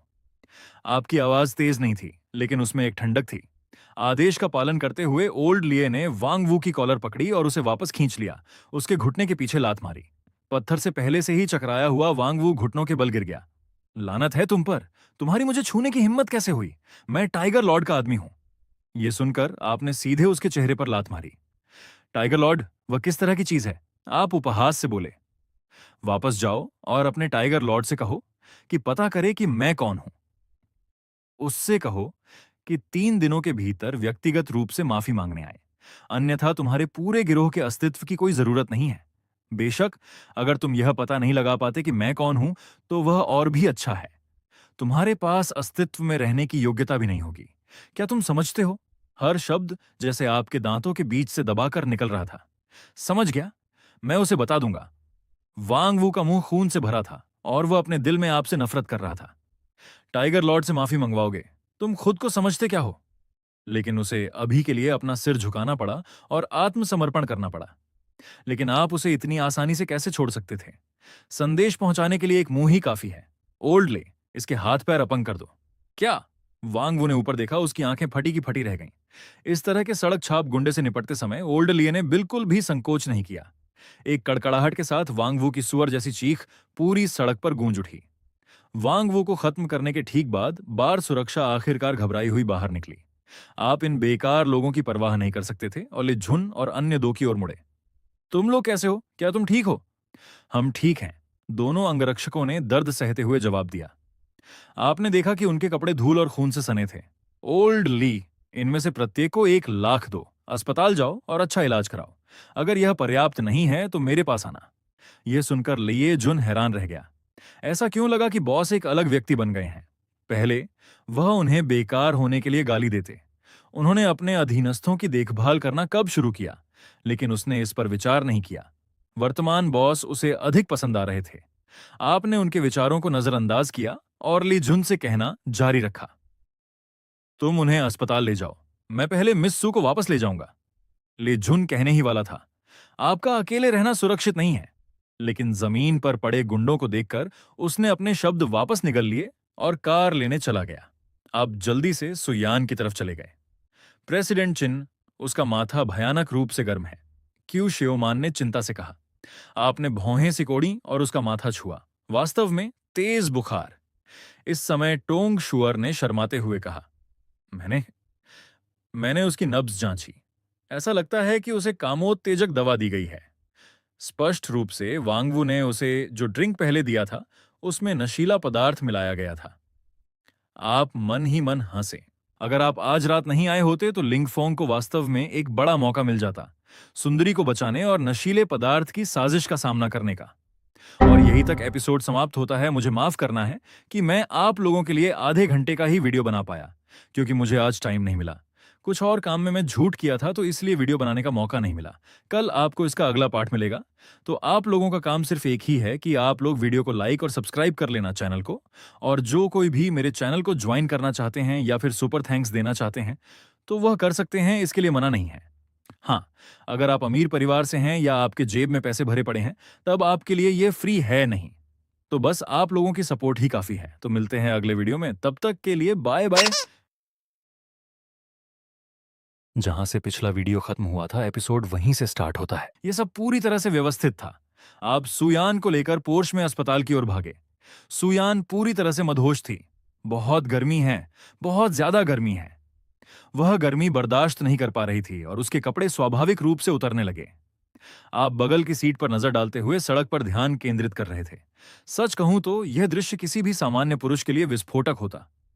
दूसरों के लिए यह एक सुनहरा अवसर था, लेकिन सिस्टम ने कहा था सामान्य महिलाएं ठीक हैं, लेकिन ये फीमेल लीड्स अलग हैं। उनका भाग्य नायक से जुड़ा है। उन्हें छूने के लिए 2 शर्तें आवश्यक हैं। पहली, उन्हें होश में होना चाहिए, और दूसरी, यह जबरदस्ती नहीं हो सकता, अन्यथा बड़ी मुसीबत हो सकती है। सुयान राण इस समय अपने सबसे कमजोर दौर में थी। लेकिन बाद में क्या होगा? आप कोई नायक नहीं थे जिसके सिर पर ऐसा हेलो हो कि लड़कियां एक रात के बाद प्यार में गिर जाएं। अगर सुयान कल जागती और खुद को इस्तेमाल किया हुआ पाती तो वह नायक के प्रभाव में पलटकर वार कर सकती थी। फिर क्या आप एक आदर्श विलेन नहीं बन जाते? ये सोचकर आपने पछतावे के साथ आह भरी। हालांकि यह दुखद है, लेकिन आज मैं एक ईमानदार आदमी बनूंगा। आपने एक्सीलरेटर दबाया और अपने विला की ओर चल दिए। ये विचार कि दवा लेने के बाद संभोग न करने पर मौत हो जाएगी, बकवास है। असल जिंदगी इतनी चरम नहीं होती। ये इंसान को दुखी करता है, लेकिन जब तक आप सहन करते हैं कुछ घंटों के बाद असर कम हो जाता है। जल्द ही वे लाइसैन विला पहुंच गए। जब आप कोमल सुयान को कार से बाहर लाए तो वह पहले से ही आपसे चिपकी हुई थी। अपना चेहरा आपके चेहरे से रगड़ रही थी और आपकी गर्दन पर काट रही थी। आपको उसे बाथरूम में ले जाना पड़ा, ठंडा पानी चालू करना पड़ा और उसे बाटब में डालना पड़ा। बर्फ जैसा पानी गिरा और सुयान कांप उठी। आखिरकार उसे कुछ स्पष्टता मिली। उसकी यादें बिखरी हुई थीं। उसे धुंधला सा याद था कि वह गुंडों से मिली थी और उसे अंकल चिन ने बचाया था। अचानक कुछ छवियों की चमक दिखाई दी और सुयान रान जाग गई। उसने चारों ओर देखा। कमरा बड़ा और चमकदार था, जिसमें यूरोपीय शैली की सजावट और सोने की परत वाली छतें थीं। यह महंगा लग रहा था, लेकिन उसने यह जगह पहले कभी नहीं देखी थी। नीचे देखते हुए उसने पाया कि वह एक मोटे बाथरोब में लिपटी हुई थी, पूरी तरह ढकी हुई। लेकिन यह उसका घर नहीं था। उसका दिल दहल गया और उसने रोब के नीचे चेक किया। उसके अंडरगारमेंट्स गायब थे। वह फर्श पर गिर गई, लेकिन फिर उसे लगा कि कुछ गलत है। हालांकि उसका सिर चकरा रहा था, लेकिन उसके शरीर में कोई बदलाव महसूस नहीं हुआ। वैसा कोई प्रभाव महसूस नहीं हुआ जैसा ऑनलाइन बताया जाता है। उसके मन में संदेह भर गया और वह बाहर भागी। पूरा विला रोशनी से जगमगा रहा था, लेकिन कोई भी इंसान नजर नहीं आ रहा था। जब वह ग्राउंड फ्लोर पर पहुंची तो परिचित आकृति दिखाई दी। आप बाथरोब पहने सोफे पर पैर फैलाकर बैठे अपने फोन से खेल रहे थे। अंकल, अंकल चिन! शोर सुनकर आपने ऊपर देखा। तुम जाग गई हो। सुयान के दिल की धड़कन बढ़ गई। मैं यहां क्यों हूं? क्या तुम्हें याद है कि पहले क्या हुआ था? आपने अपने बगल वाले सोफे की ओर इशारा किया। सुयान आज्ञाकारी रूप से बैठ गई, सिर हिलाया, फिर अपना सिर हिलाकर मना कर दिया। उसे पहले आधे हिस्से का कुछ अंदाजा था, लेकिन उसके बाद उसका दिमाग धुंधला था। ऐसा लग रहा था कि उसने एक बार चिन त्यान को कसकर गले लगाया था। इस विचार पर उसका चेहरा लाल हो गया। क्या वाकई कुछ हुआ था? उसने तुरंत उस विचार को रोक दिया। आपने उसकी आंतरिक उथल पुथल को देख लिया। तुम्हें साफ याद नहीं है ना? मैं तुम्हारी मदद करता हूं। वांग वू नाम के एक लड़के ने तुम्हें ड्रिंक दिया था, याद है? सुयान ने सिर हिलाया। उस ड्रिंक में नशा था। मैंने तुम्हें घर ले जाने की योजना बनाई थी, लेकिन दवा ने बहुत जल्दी असर कर दिया। अगर तुम्हारे परिवार या किसी डॉक्टर को पता चलता तो यह सुनने में अच्छा नहीं लगता, इसलिए मैं तुम्हें अपने घर ले आया। सुयान ने याद करने की कोशिश की। ऐसा ही लग रहा था। तो मेरे कपड़ों का क्या? दवा को दबाने के लिए मैंने तुम्हें थोड़ी देर ठंडे पानी में भीगने दिया। तुम्हारे कपड़े पूरी तरह भीग गए थे, आपने सपाट लहजे में कहा। मैंने नौकरानी से तुम्हारे बाल और शरीर सुखाने और तुम्हें बाथरोब पहनाने के लिए कहा था। नौकरानी ने मुझे बदला। सुयान राण ने उस बिंदु को पकड़ लिया। आपने कंधे उचकाए। क्या तुम्हें लगा कि मैंने इसे व्यक्तिगत रूप से किया? यह सुनकर सुयान राण को शर्मिंदगी महसूस हुई, क्योंकि उसे धुंधला सा याद था कि उसने चिन्ह को चूमा था। उसने आपकी आंखों में देखने की हिम्मत भी नहीं की। उसकी दुविधा देख आपने लापरवाही से हाथ हिलाया। अंकल चिन, अगर आपको बुरा न लगे तो क्या मैं रात भर यहां रुक सकती हूं? ये पुष्टि करने के बाद कि कुछ बड़ा नहीं हुआ, सुयान ने आखिरकार राहत की सांस ली। मुझे कोई आपत्ति नहीं है। यह सिर्फ इस पर निर्भर करता है कि तुम गॉसिप को लेकर चिंतित हो या नहीं। आपने उसकी ओर देखा और महसूस किया कि आप उसकी स्थिति देख सकते हैं। उसकी फेवरेबिलिटी 62% तक पहुंच गई थी। सिस्टम के अनुसार एक बार जब इन फीमेल लीड्स का विलेन के प्रति झुकाव हो जाता है, तो वह उनका विशिष्ट डेटा देख सकता है। साधारण लोगों का 90% भरोसे का मतलब पूर्ण समर्पण है, लेकिन एक फीमेल लीड के लिए एक बार अनुकूलता 90% से ऊपर हो जाए तो आप नायक के भाग्य को नजरअंदाज कर सकते हैं। लाइसेन विला में कई कमरे थे। आपने उसके लिए एक कमरा चुना और बताया कि एक बार उसके कपड़े सूख जाने के बाद नौकरानी उन्हें ले आएगी। आपकी विचारशील व्यवस्था ने सुयान के दिमाग को भटकने पर मजबूर कर दिया। वह बिस्तर की ओर चली गई और देखा कि चादरें नई थीं और हाल ही में बदली गई थीं। यहां तक कि इस पर भी विचार किया गया था। पहली बार उसने अनुभव किया कि एक परिपक्व पुरुष की विचारशीलता का क्या अर्थ होता है। ये अंकल चिन न केवल देखने में अच्छे थे, बल्कि सूक्ष्म भी थे, जो स्वाभाविक रूप से लड़कियों को आकर्षित करते हैं। जैसे ही उसने सोचा, वह छवि फिर से उभर आई। आपका तीखा चेहरा, ठोस शरीर, मजबूत बाहें और वह आश्वस्त करने वाली मर्दाना खुशबू। क्या किसी को पसंद करने का एहसास ऐसा ही था? सुयान राण ने अपना सिर जोर से हिलाया। वह उन्हें कैसे पसंद कर सकती थी? मैं उनके बेटे से केवल 4 साल बड़ी हूं, लेकिन वे वाकई सुंदर, सौम्य और विश्वसनीय हैं। उन्हें गले लगाना बहुत स्थिर महसूस होता होगा, लेकिन वे एक बुजुर्ग हैं। उसके भीतर का फरिश्ता और शैतान तब तक बहस करते रहे जब तक कि नींद नहीं आ गई। अगली सुबह बाथरोब थोड़ा नम लग रहा था। उसने जल्दी से इसे लपेटा और बाथरूम की ओर भागी। सुबह आपने बाहर लटके बाथरोब को भ्रमित चेहरे के साथ देखा। घर में नौकर हैं। ये लड़की क्या कर रही है? और उसने सुबह सुबह मुझे 200 विलन पॉइंट्स दिए। उसने क्या किया? आपने अपना सिर हिलाया और चले गए। इस बीच ब्लू शेल बार के बूथ में लोहे की गेंदों से खेलते हुए भाई बाओ ने पीले चेहरे के साथ निगरानी यानी सर्वेलेंस को देखा। जब उसने पहचाना कि वह लड़की सुपरिवार की बेटी है, तो वह अपने अधीनस्थ को वापस कोख में धकेल देना चाहता था। उसने एक साथ चिन और सु दोनों परिवारों को नाराज कर दिया था। कार लाओ, मुझे व्यक्तिगत रूप से माफी मांगने की जरूरत है। वापस सु हवेली में युवा महिला बार बार हीरो द्वारा सुंदरी को बचाने का वीडियो देख रही थी। आपको उसकी रक्षा करते देख वह अचानक हंस पड़ी। तो कई में एक प्रभावशाली सीईओ की टाई भी लड़ाई में खराब हो जाती है। उसकी उंगली अनजाने में स्क्रीन पर आपकी प्रोफाइल को छू गई। फिर उसे एहसास हुआ कि वह क्या कर रही है और उसने शर्म के मारे टैबलेट को सोफे पर फेंक दिया। सुयान, क्या तुम पागल हो? लेकिन उसके लाल कानों ने उसकी पोल खोल दी। प्रेसिडेंट चिन, पुलिस आपसे मिलने आई है। चिन ग्रुप की इमारत के शीर्ष मंजिल के कार्यालय में आपने, जिसने अभी अभी लिंगफोंग की निगरानी का मिशन तैनात किया था, एक भौं ऊपर उठाई। वकील डेंग को इसे संभालने दो। आपने लापरवाही से अपना पेन घुमाया।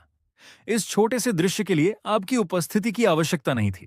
पूंजी की शक्ति स्पष्ट थी। उसी लड़ाई के लिए नायक जेल जाएगा, जबकि विलेन बेदाग निकल जाएगा। यही विडंबनापूर्ण वास्तविकता है। आपने शहर के मॉडल को देखा। उस भाग्यशाली कॉकरोच को कुचलने के लिए आपको कई मोर्चों पर कार्य करना था। अवसरों को रोकना, फीमेल लीड्स को जीतना और अपनी शक्ति को मजबूत करना। सिस्टम जबरदस्ती की सीमा कहां है? आपका पेन एक छवि की तरह घूमने लगा। जब तक आप शारीरिक बल का उपयोग नहीं करते, व्यावसायिक तरीके उचित खेल हैं। यांत्रिक आवाज ने एक अस्पष्ट उत्तर दिया। एक योजना बनाते समय अचानक एक वीचैट अधिसूचना बजी। डोंग यूचिंग नाम का एक अवतार चमक रहा था। प्रेसिडेंट चिन, क्या मैं आपको कॉफी पिला सकती हूं? यह व्यक्ति टोंग शुअर की रात वाली महिला थी। आपके दिमाग में तुरंत एक विचार आया। हालांकि वह फीमेल लीड नहीं थी, वह एक अच्छी मोहरा बनेगी। दोपहर 2 बजे मिंगी कॉफी, आपने संक्षिप्त उत्तर दिया। दूसरी तरफ रियल एस्टेट रिसेप्शन डेस्क पर धमाका हुआ। डोंग यूचिंग की उंगलियां उत्साह से कांप रही थीं, क्योंकि उसने शहर के सबसे महंगे कैफे को बुक किया था। जैसे ही उसने एक अमीर जीवन की कल्पना की, एक तीखी घंटी ने उसके सपने को चकनाचूर कर दिया। वांग हाउ की कॉलर आईडी ने तुरंत उसका चेहरा बदल दिया। क्या तुम्हारा हो गया? वह फोन पर चिल्लाई। दूसरी तरफ से आवाज कमजोर और विनती भरी थी। शियो चिंग, मेरी माँ 2 दिन पहले अस्पताल में भर्ती हुई थी। सर्जरी 30,000 की है। मैंने 10,000 जुटाने के लिए संघर्ष किया। क्या तुम 20,000 में मेरी मदद कर सकती हो? क्या 20,000? तुम्हें लगता है कि मैं एक बैंक हूं? इससे पहले कि वह अपनी बात पूरी कर पाता, डोंग यूचिंग भड़क गई। उसे एहसास हुआ कि सहकर्मी पास में ही थे। वह लाल हो गई और दालान के अंत तक चली गई। वांग हाओ, क्या तुम्हारे सिर में पानी भरा है? उस 1 साल में जब हम साथ रहे हैं, तुमने मुझ पर कितना खर्च किया है? क्या तुम रात के खाने के लिए भुगतान करने के लिए दौड़े? क्या तुमने कभी फिल्म के टिकट खरीदे? अब तुम 20,000 मांग रहे हो। मुझे खेद है, मैं वास्तव में बंद गली में हूं। आखिरकार हम अभी भी साथ हैं। साथ? हमने केवल कुछ ही बार हाथ पकड़ा है, उसने उपहास किया। शियोचिंग, तुम्हारा क्या मतलब है? वांग हाओ जम गया। मेरा क्या मतलब है? तुम जानते हो कि हम खत्म हो चुके हैं, समझ गए? वांग हाओ दंग रह गया। क्या पैसा मुझसे ज्यादा जरूरी है? तुम सिर्फ पैसे उधार देने से बचने के लिए मुझे छोड़ रही हो? हाँ, पैसा जरूरी है। मैं ब्रेकअप कर रही हूं क्योंकि मुझे उधार देने से डर लग रहा है। उसने इस पैसे के लिए घर बेचकर कड़ी मेहनत की थी। तुम वेब नॉवेल्स लिखकर महीने के 1,000 कमाते हो। तुम मुझे पैसे वापस कैसे करोगे? लेकिन मेरी माँ, मेरे पास कोई रास्ता नहीं है। कोई लेकिन नहीं वांग हाओ, हमारा कोई भविष्य नहीं है। मैं बिना बालकनी वाले कमरे में रहकर हर दिन सबवे में धक्के खाना और टेक आउट खाना नहीं चाहती। ये वह जीवन नहीं है जो मैं चाहती हूं। इसके बाद सन्नाटा छा गया। फिर वांग हाओ धीरे से बोला, तो तुम ब्रेकअप करने पर अड़ी हो? डोंग यूचिंग बहुत पहले ही ब्रेकअप करना चाहती थी। वह बस उसके मुंह से यह सुनने का इंतजार कर रही थी। लेकिन वह हमेशा अपनी उपन्यासों की दुनिया में खोया रहता था। उसने अलविदा कहा और फोन काट दिया। उसने राहत की सांस ली और मुस्कुराई। उसे आज दोपहर प्रेसिडेंट चिन से मिलना था। शहर के अस्पताल के प्रवेश द्वार पर एक युवक सीढ़ियों पर बेसुध बैठा था और अपना फोन पकड़े हुए था। सब खत्म हो गया था। उसकी मां को पैसों की जरूरत थी। उसने अपने सभी रिश्तेदारों से पूछा था और केवल एक पक्के भाई ने 10,000 दिए। बाकी सबने जैसे अनसुना कर दिया। उसे रिश्तेदारों से तो उम्मीद थी कि वे काम नहीं आएंगे, लेकिन उसे अपनी गर्लफ्रेंड से इतनी बेरहमी की उम्मीद नहीं थी। तुम्हारे पास पैसे हैं लेकिन मेरी मां को नहीं बचाओगी, क्यों? वह गुर्राया। डोंग यूचिंग, इसे याद रखना, जब मैं एक दिन ऊंचा उठूंगा तो तुम्हें आज के दिन पर पछतावा होगा। अचानक उसका सिर भारी हो गया और उसकी आंखों के सामने अंधेरा छा गया। जब वह जागा तो वह अस्पताल के बिस्तर पर था। उसे लगा जैसे उसके दिमाग में उपन्यासों से भरी एक विशाल किताबों की अलमारी है। ये क्या था? उसने पहला उपन्यास निकाला। यह एक ऐसी दुनिया है जहां बैटलची राजा है। पहली पंक्ति ने ही उसे अपनी ओर खींच लिया। नदी के 30 साल पूर्व, 30 साल पश्चिम। गरीब होने के लिए युवाओं को मत सताओ। एक उपन्यास ऐसा होना चाहिए, और नायक का अनुभव बिल्कुल उसके जैसा था। इस बीच उसका दोस्त चेन शिकाई, जिसने उसे 10,000 उधार दिए थे, फल लेकर आ रहा था। मिंगशी कॉफी के पास से गुजरते हुए उसने एक पीठ देखी।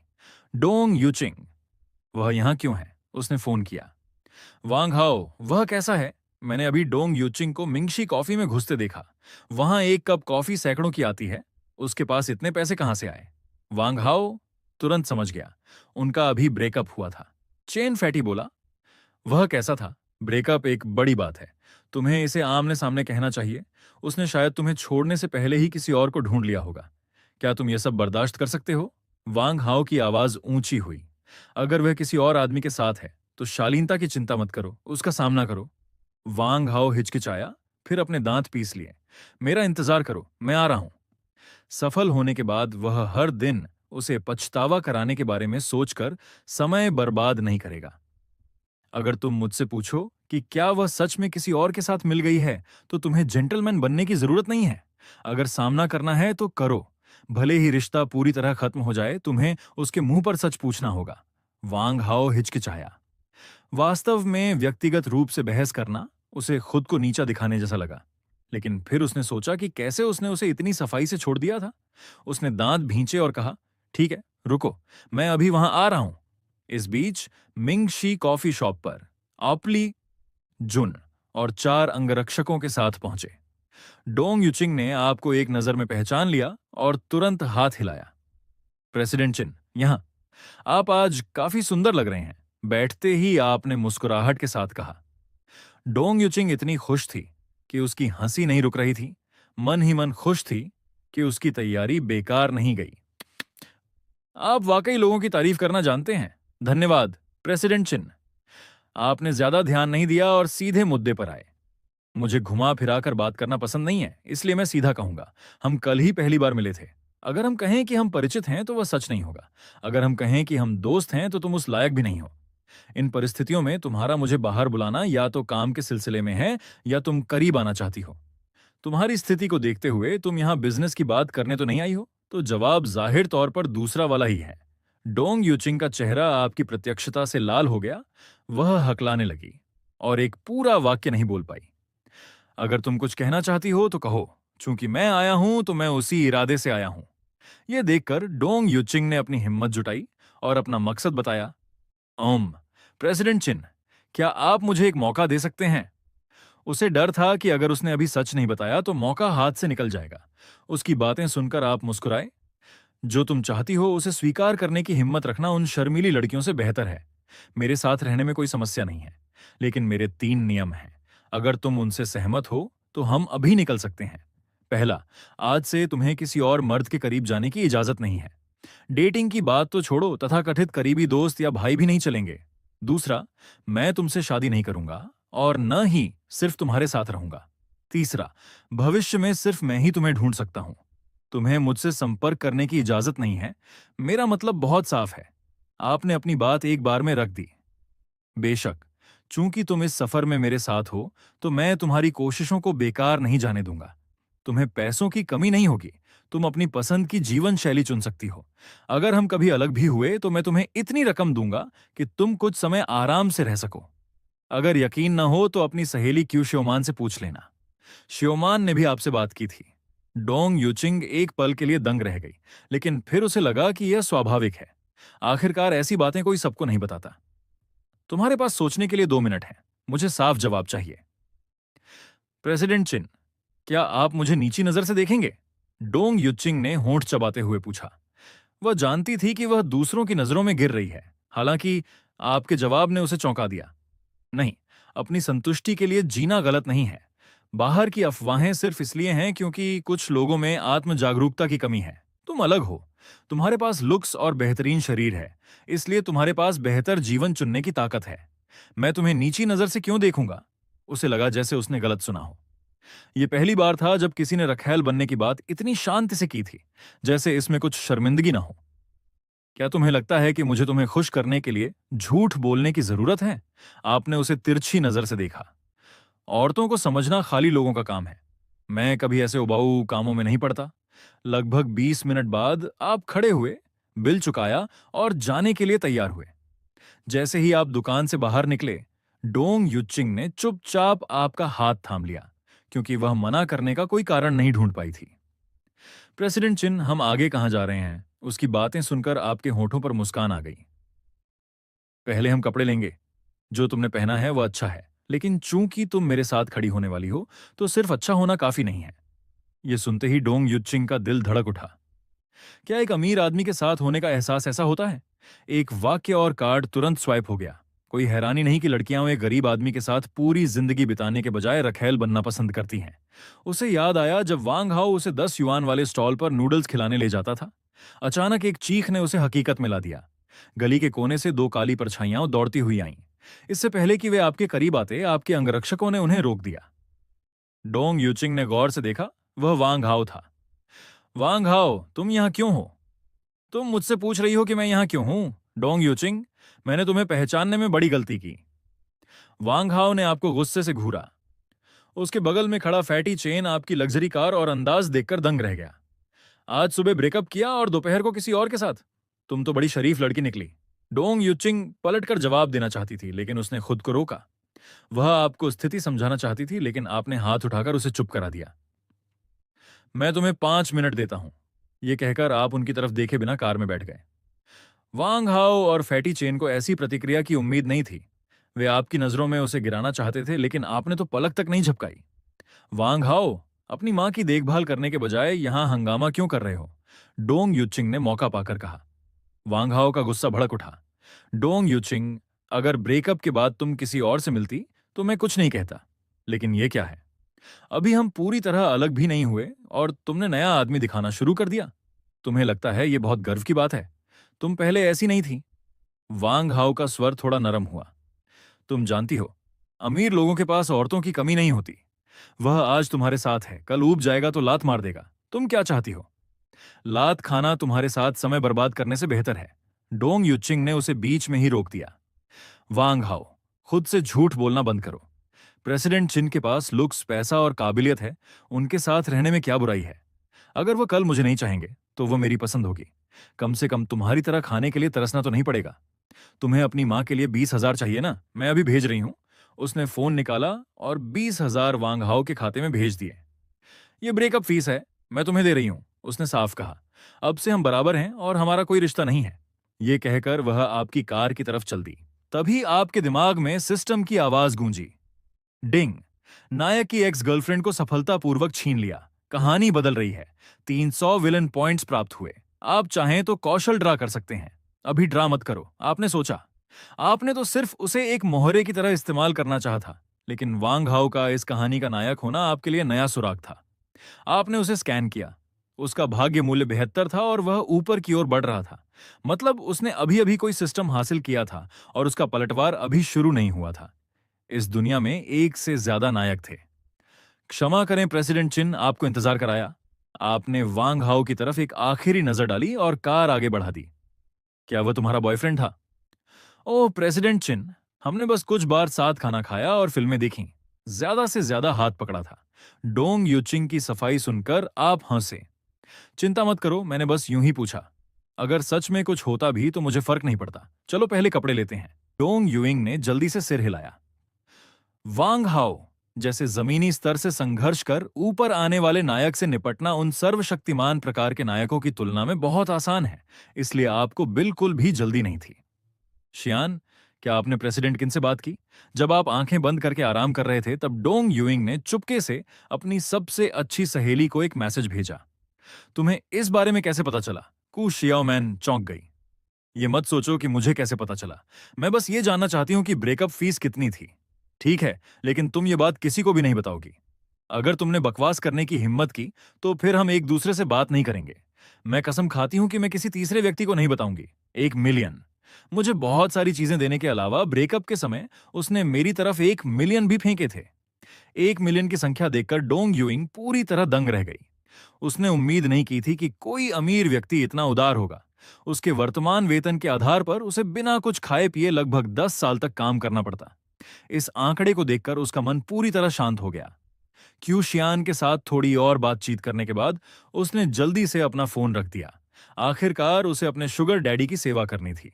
वैसे तुम टोंग शुएर को कैसे जानती हो? पिछली सीट से आप अचानक बोले। डोंग यूइंग ने जल्दी से जवाब दिया। उसकी एक सहकर्मी मेरे ही गांव की है। हम कुछ बार बाहर घूमने गए और जान पहचान हो गई। तो तुम अभी क्या करती हो? और क्यू शियान के साथ तुम्हारा कैसा रिश्ता है? मैं शहर के इलाके में एक छोटी सी दुकान चलाती हूँ और शियाओ मैन मेरी यूनिवर्सिटी की सहपाठी थी। हमारे रिश्ते हमेशा अच्छे रहे हैं। डोंग यूइंग ने ईमानदारी से बात की। आपने धीरे से सिर हिलाया और आगे कुछ नहीं पूछा। क्योंकि तर्क के अनुसार जब कोई नायक उभरता है तो पूर्व प्रेमिका निश्चित रूप से सुन उसके लिए आगे बढ़ने का जरिया बन जाती है। इसका मतलब यह भी था कि डोंग यूइंग जैसा मोहरा न केवल लिंग फून के साथ अपनी भूमिका निभा सकता है, बल्कि इस दूसरे नंबर के नायक को भी अपने साथ गड्ढे में खींच सकता है।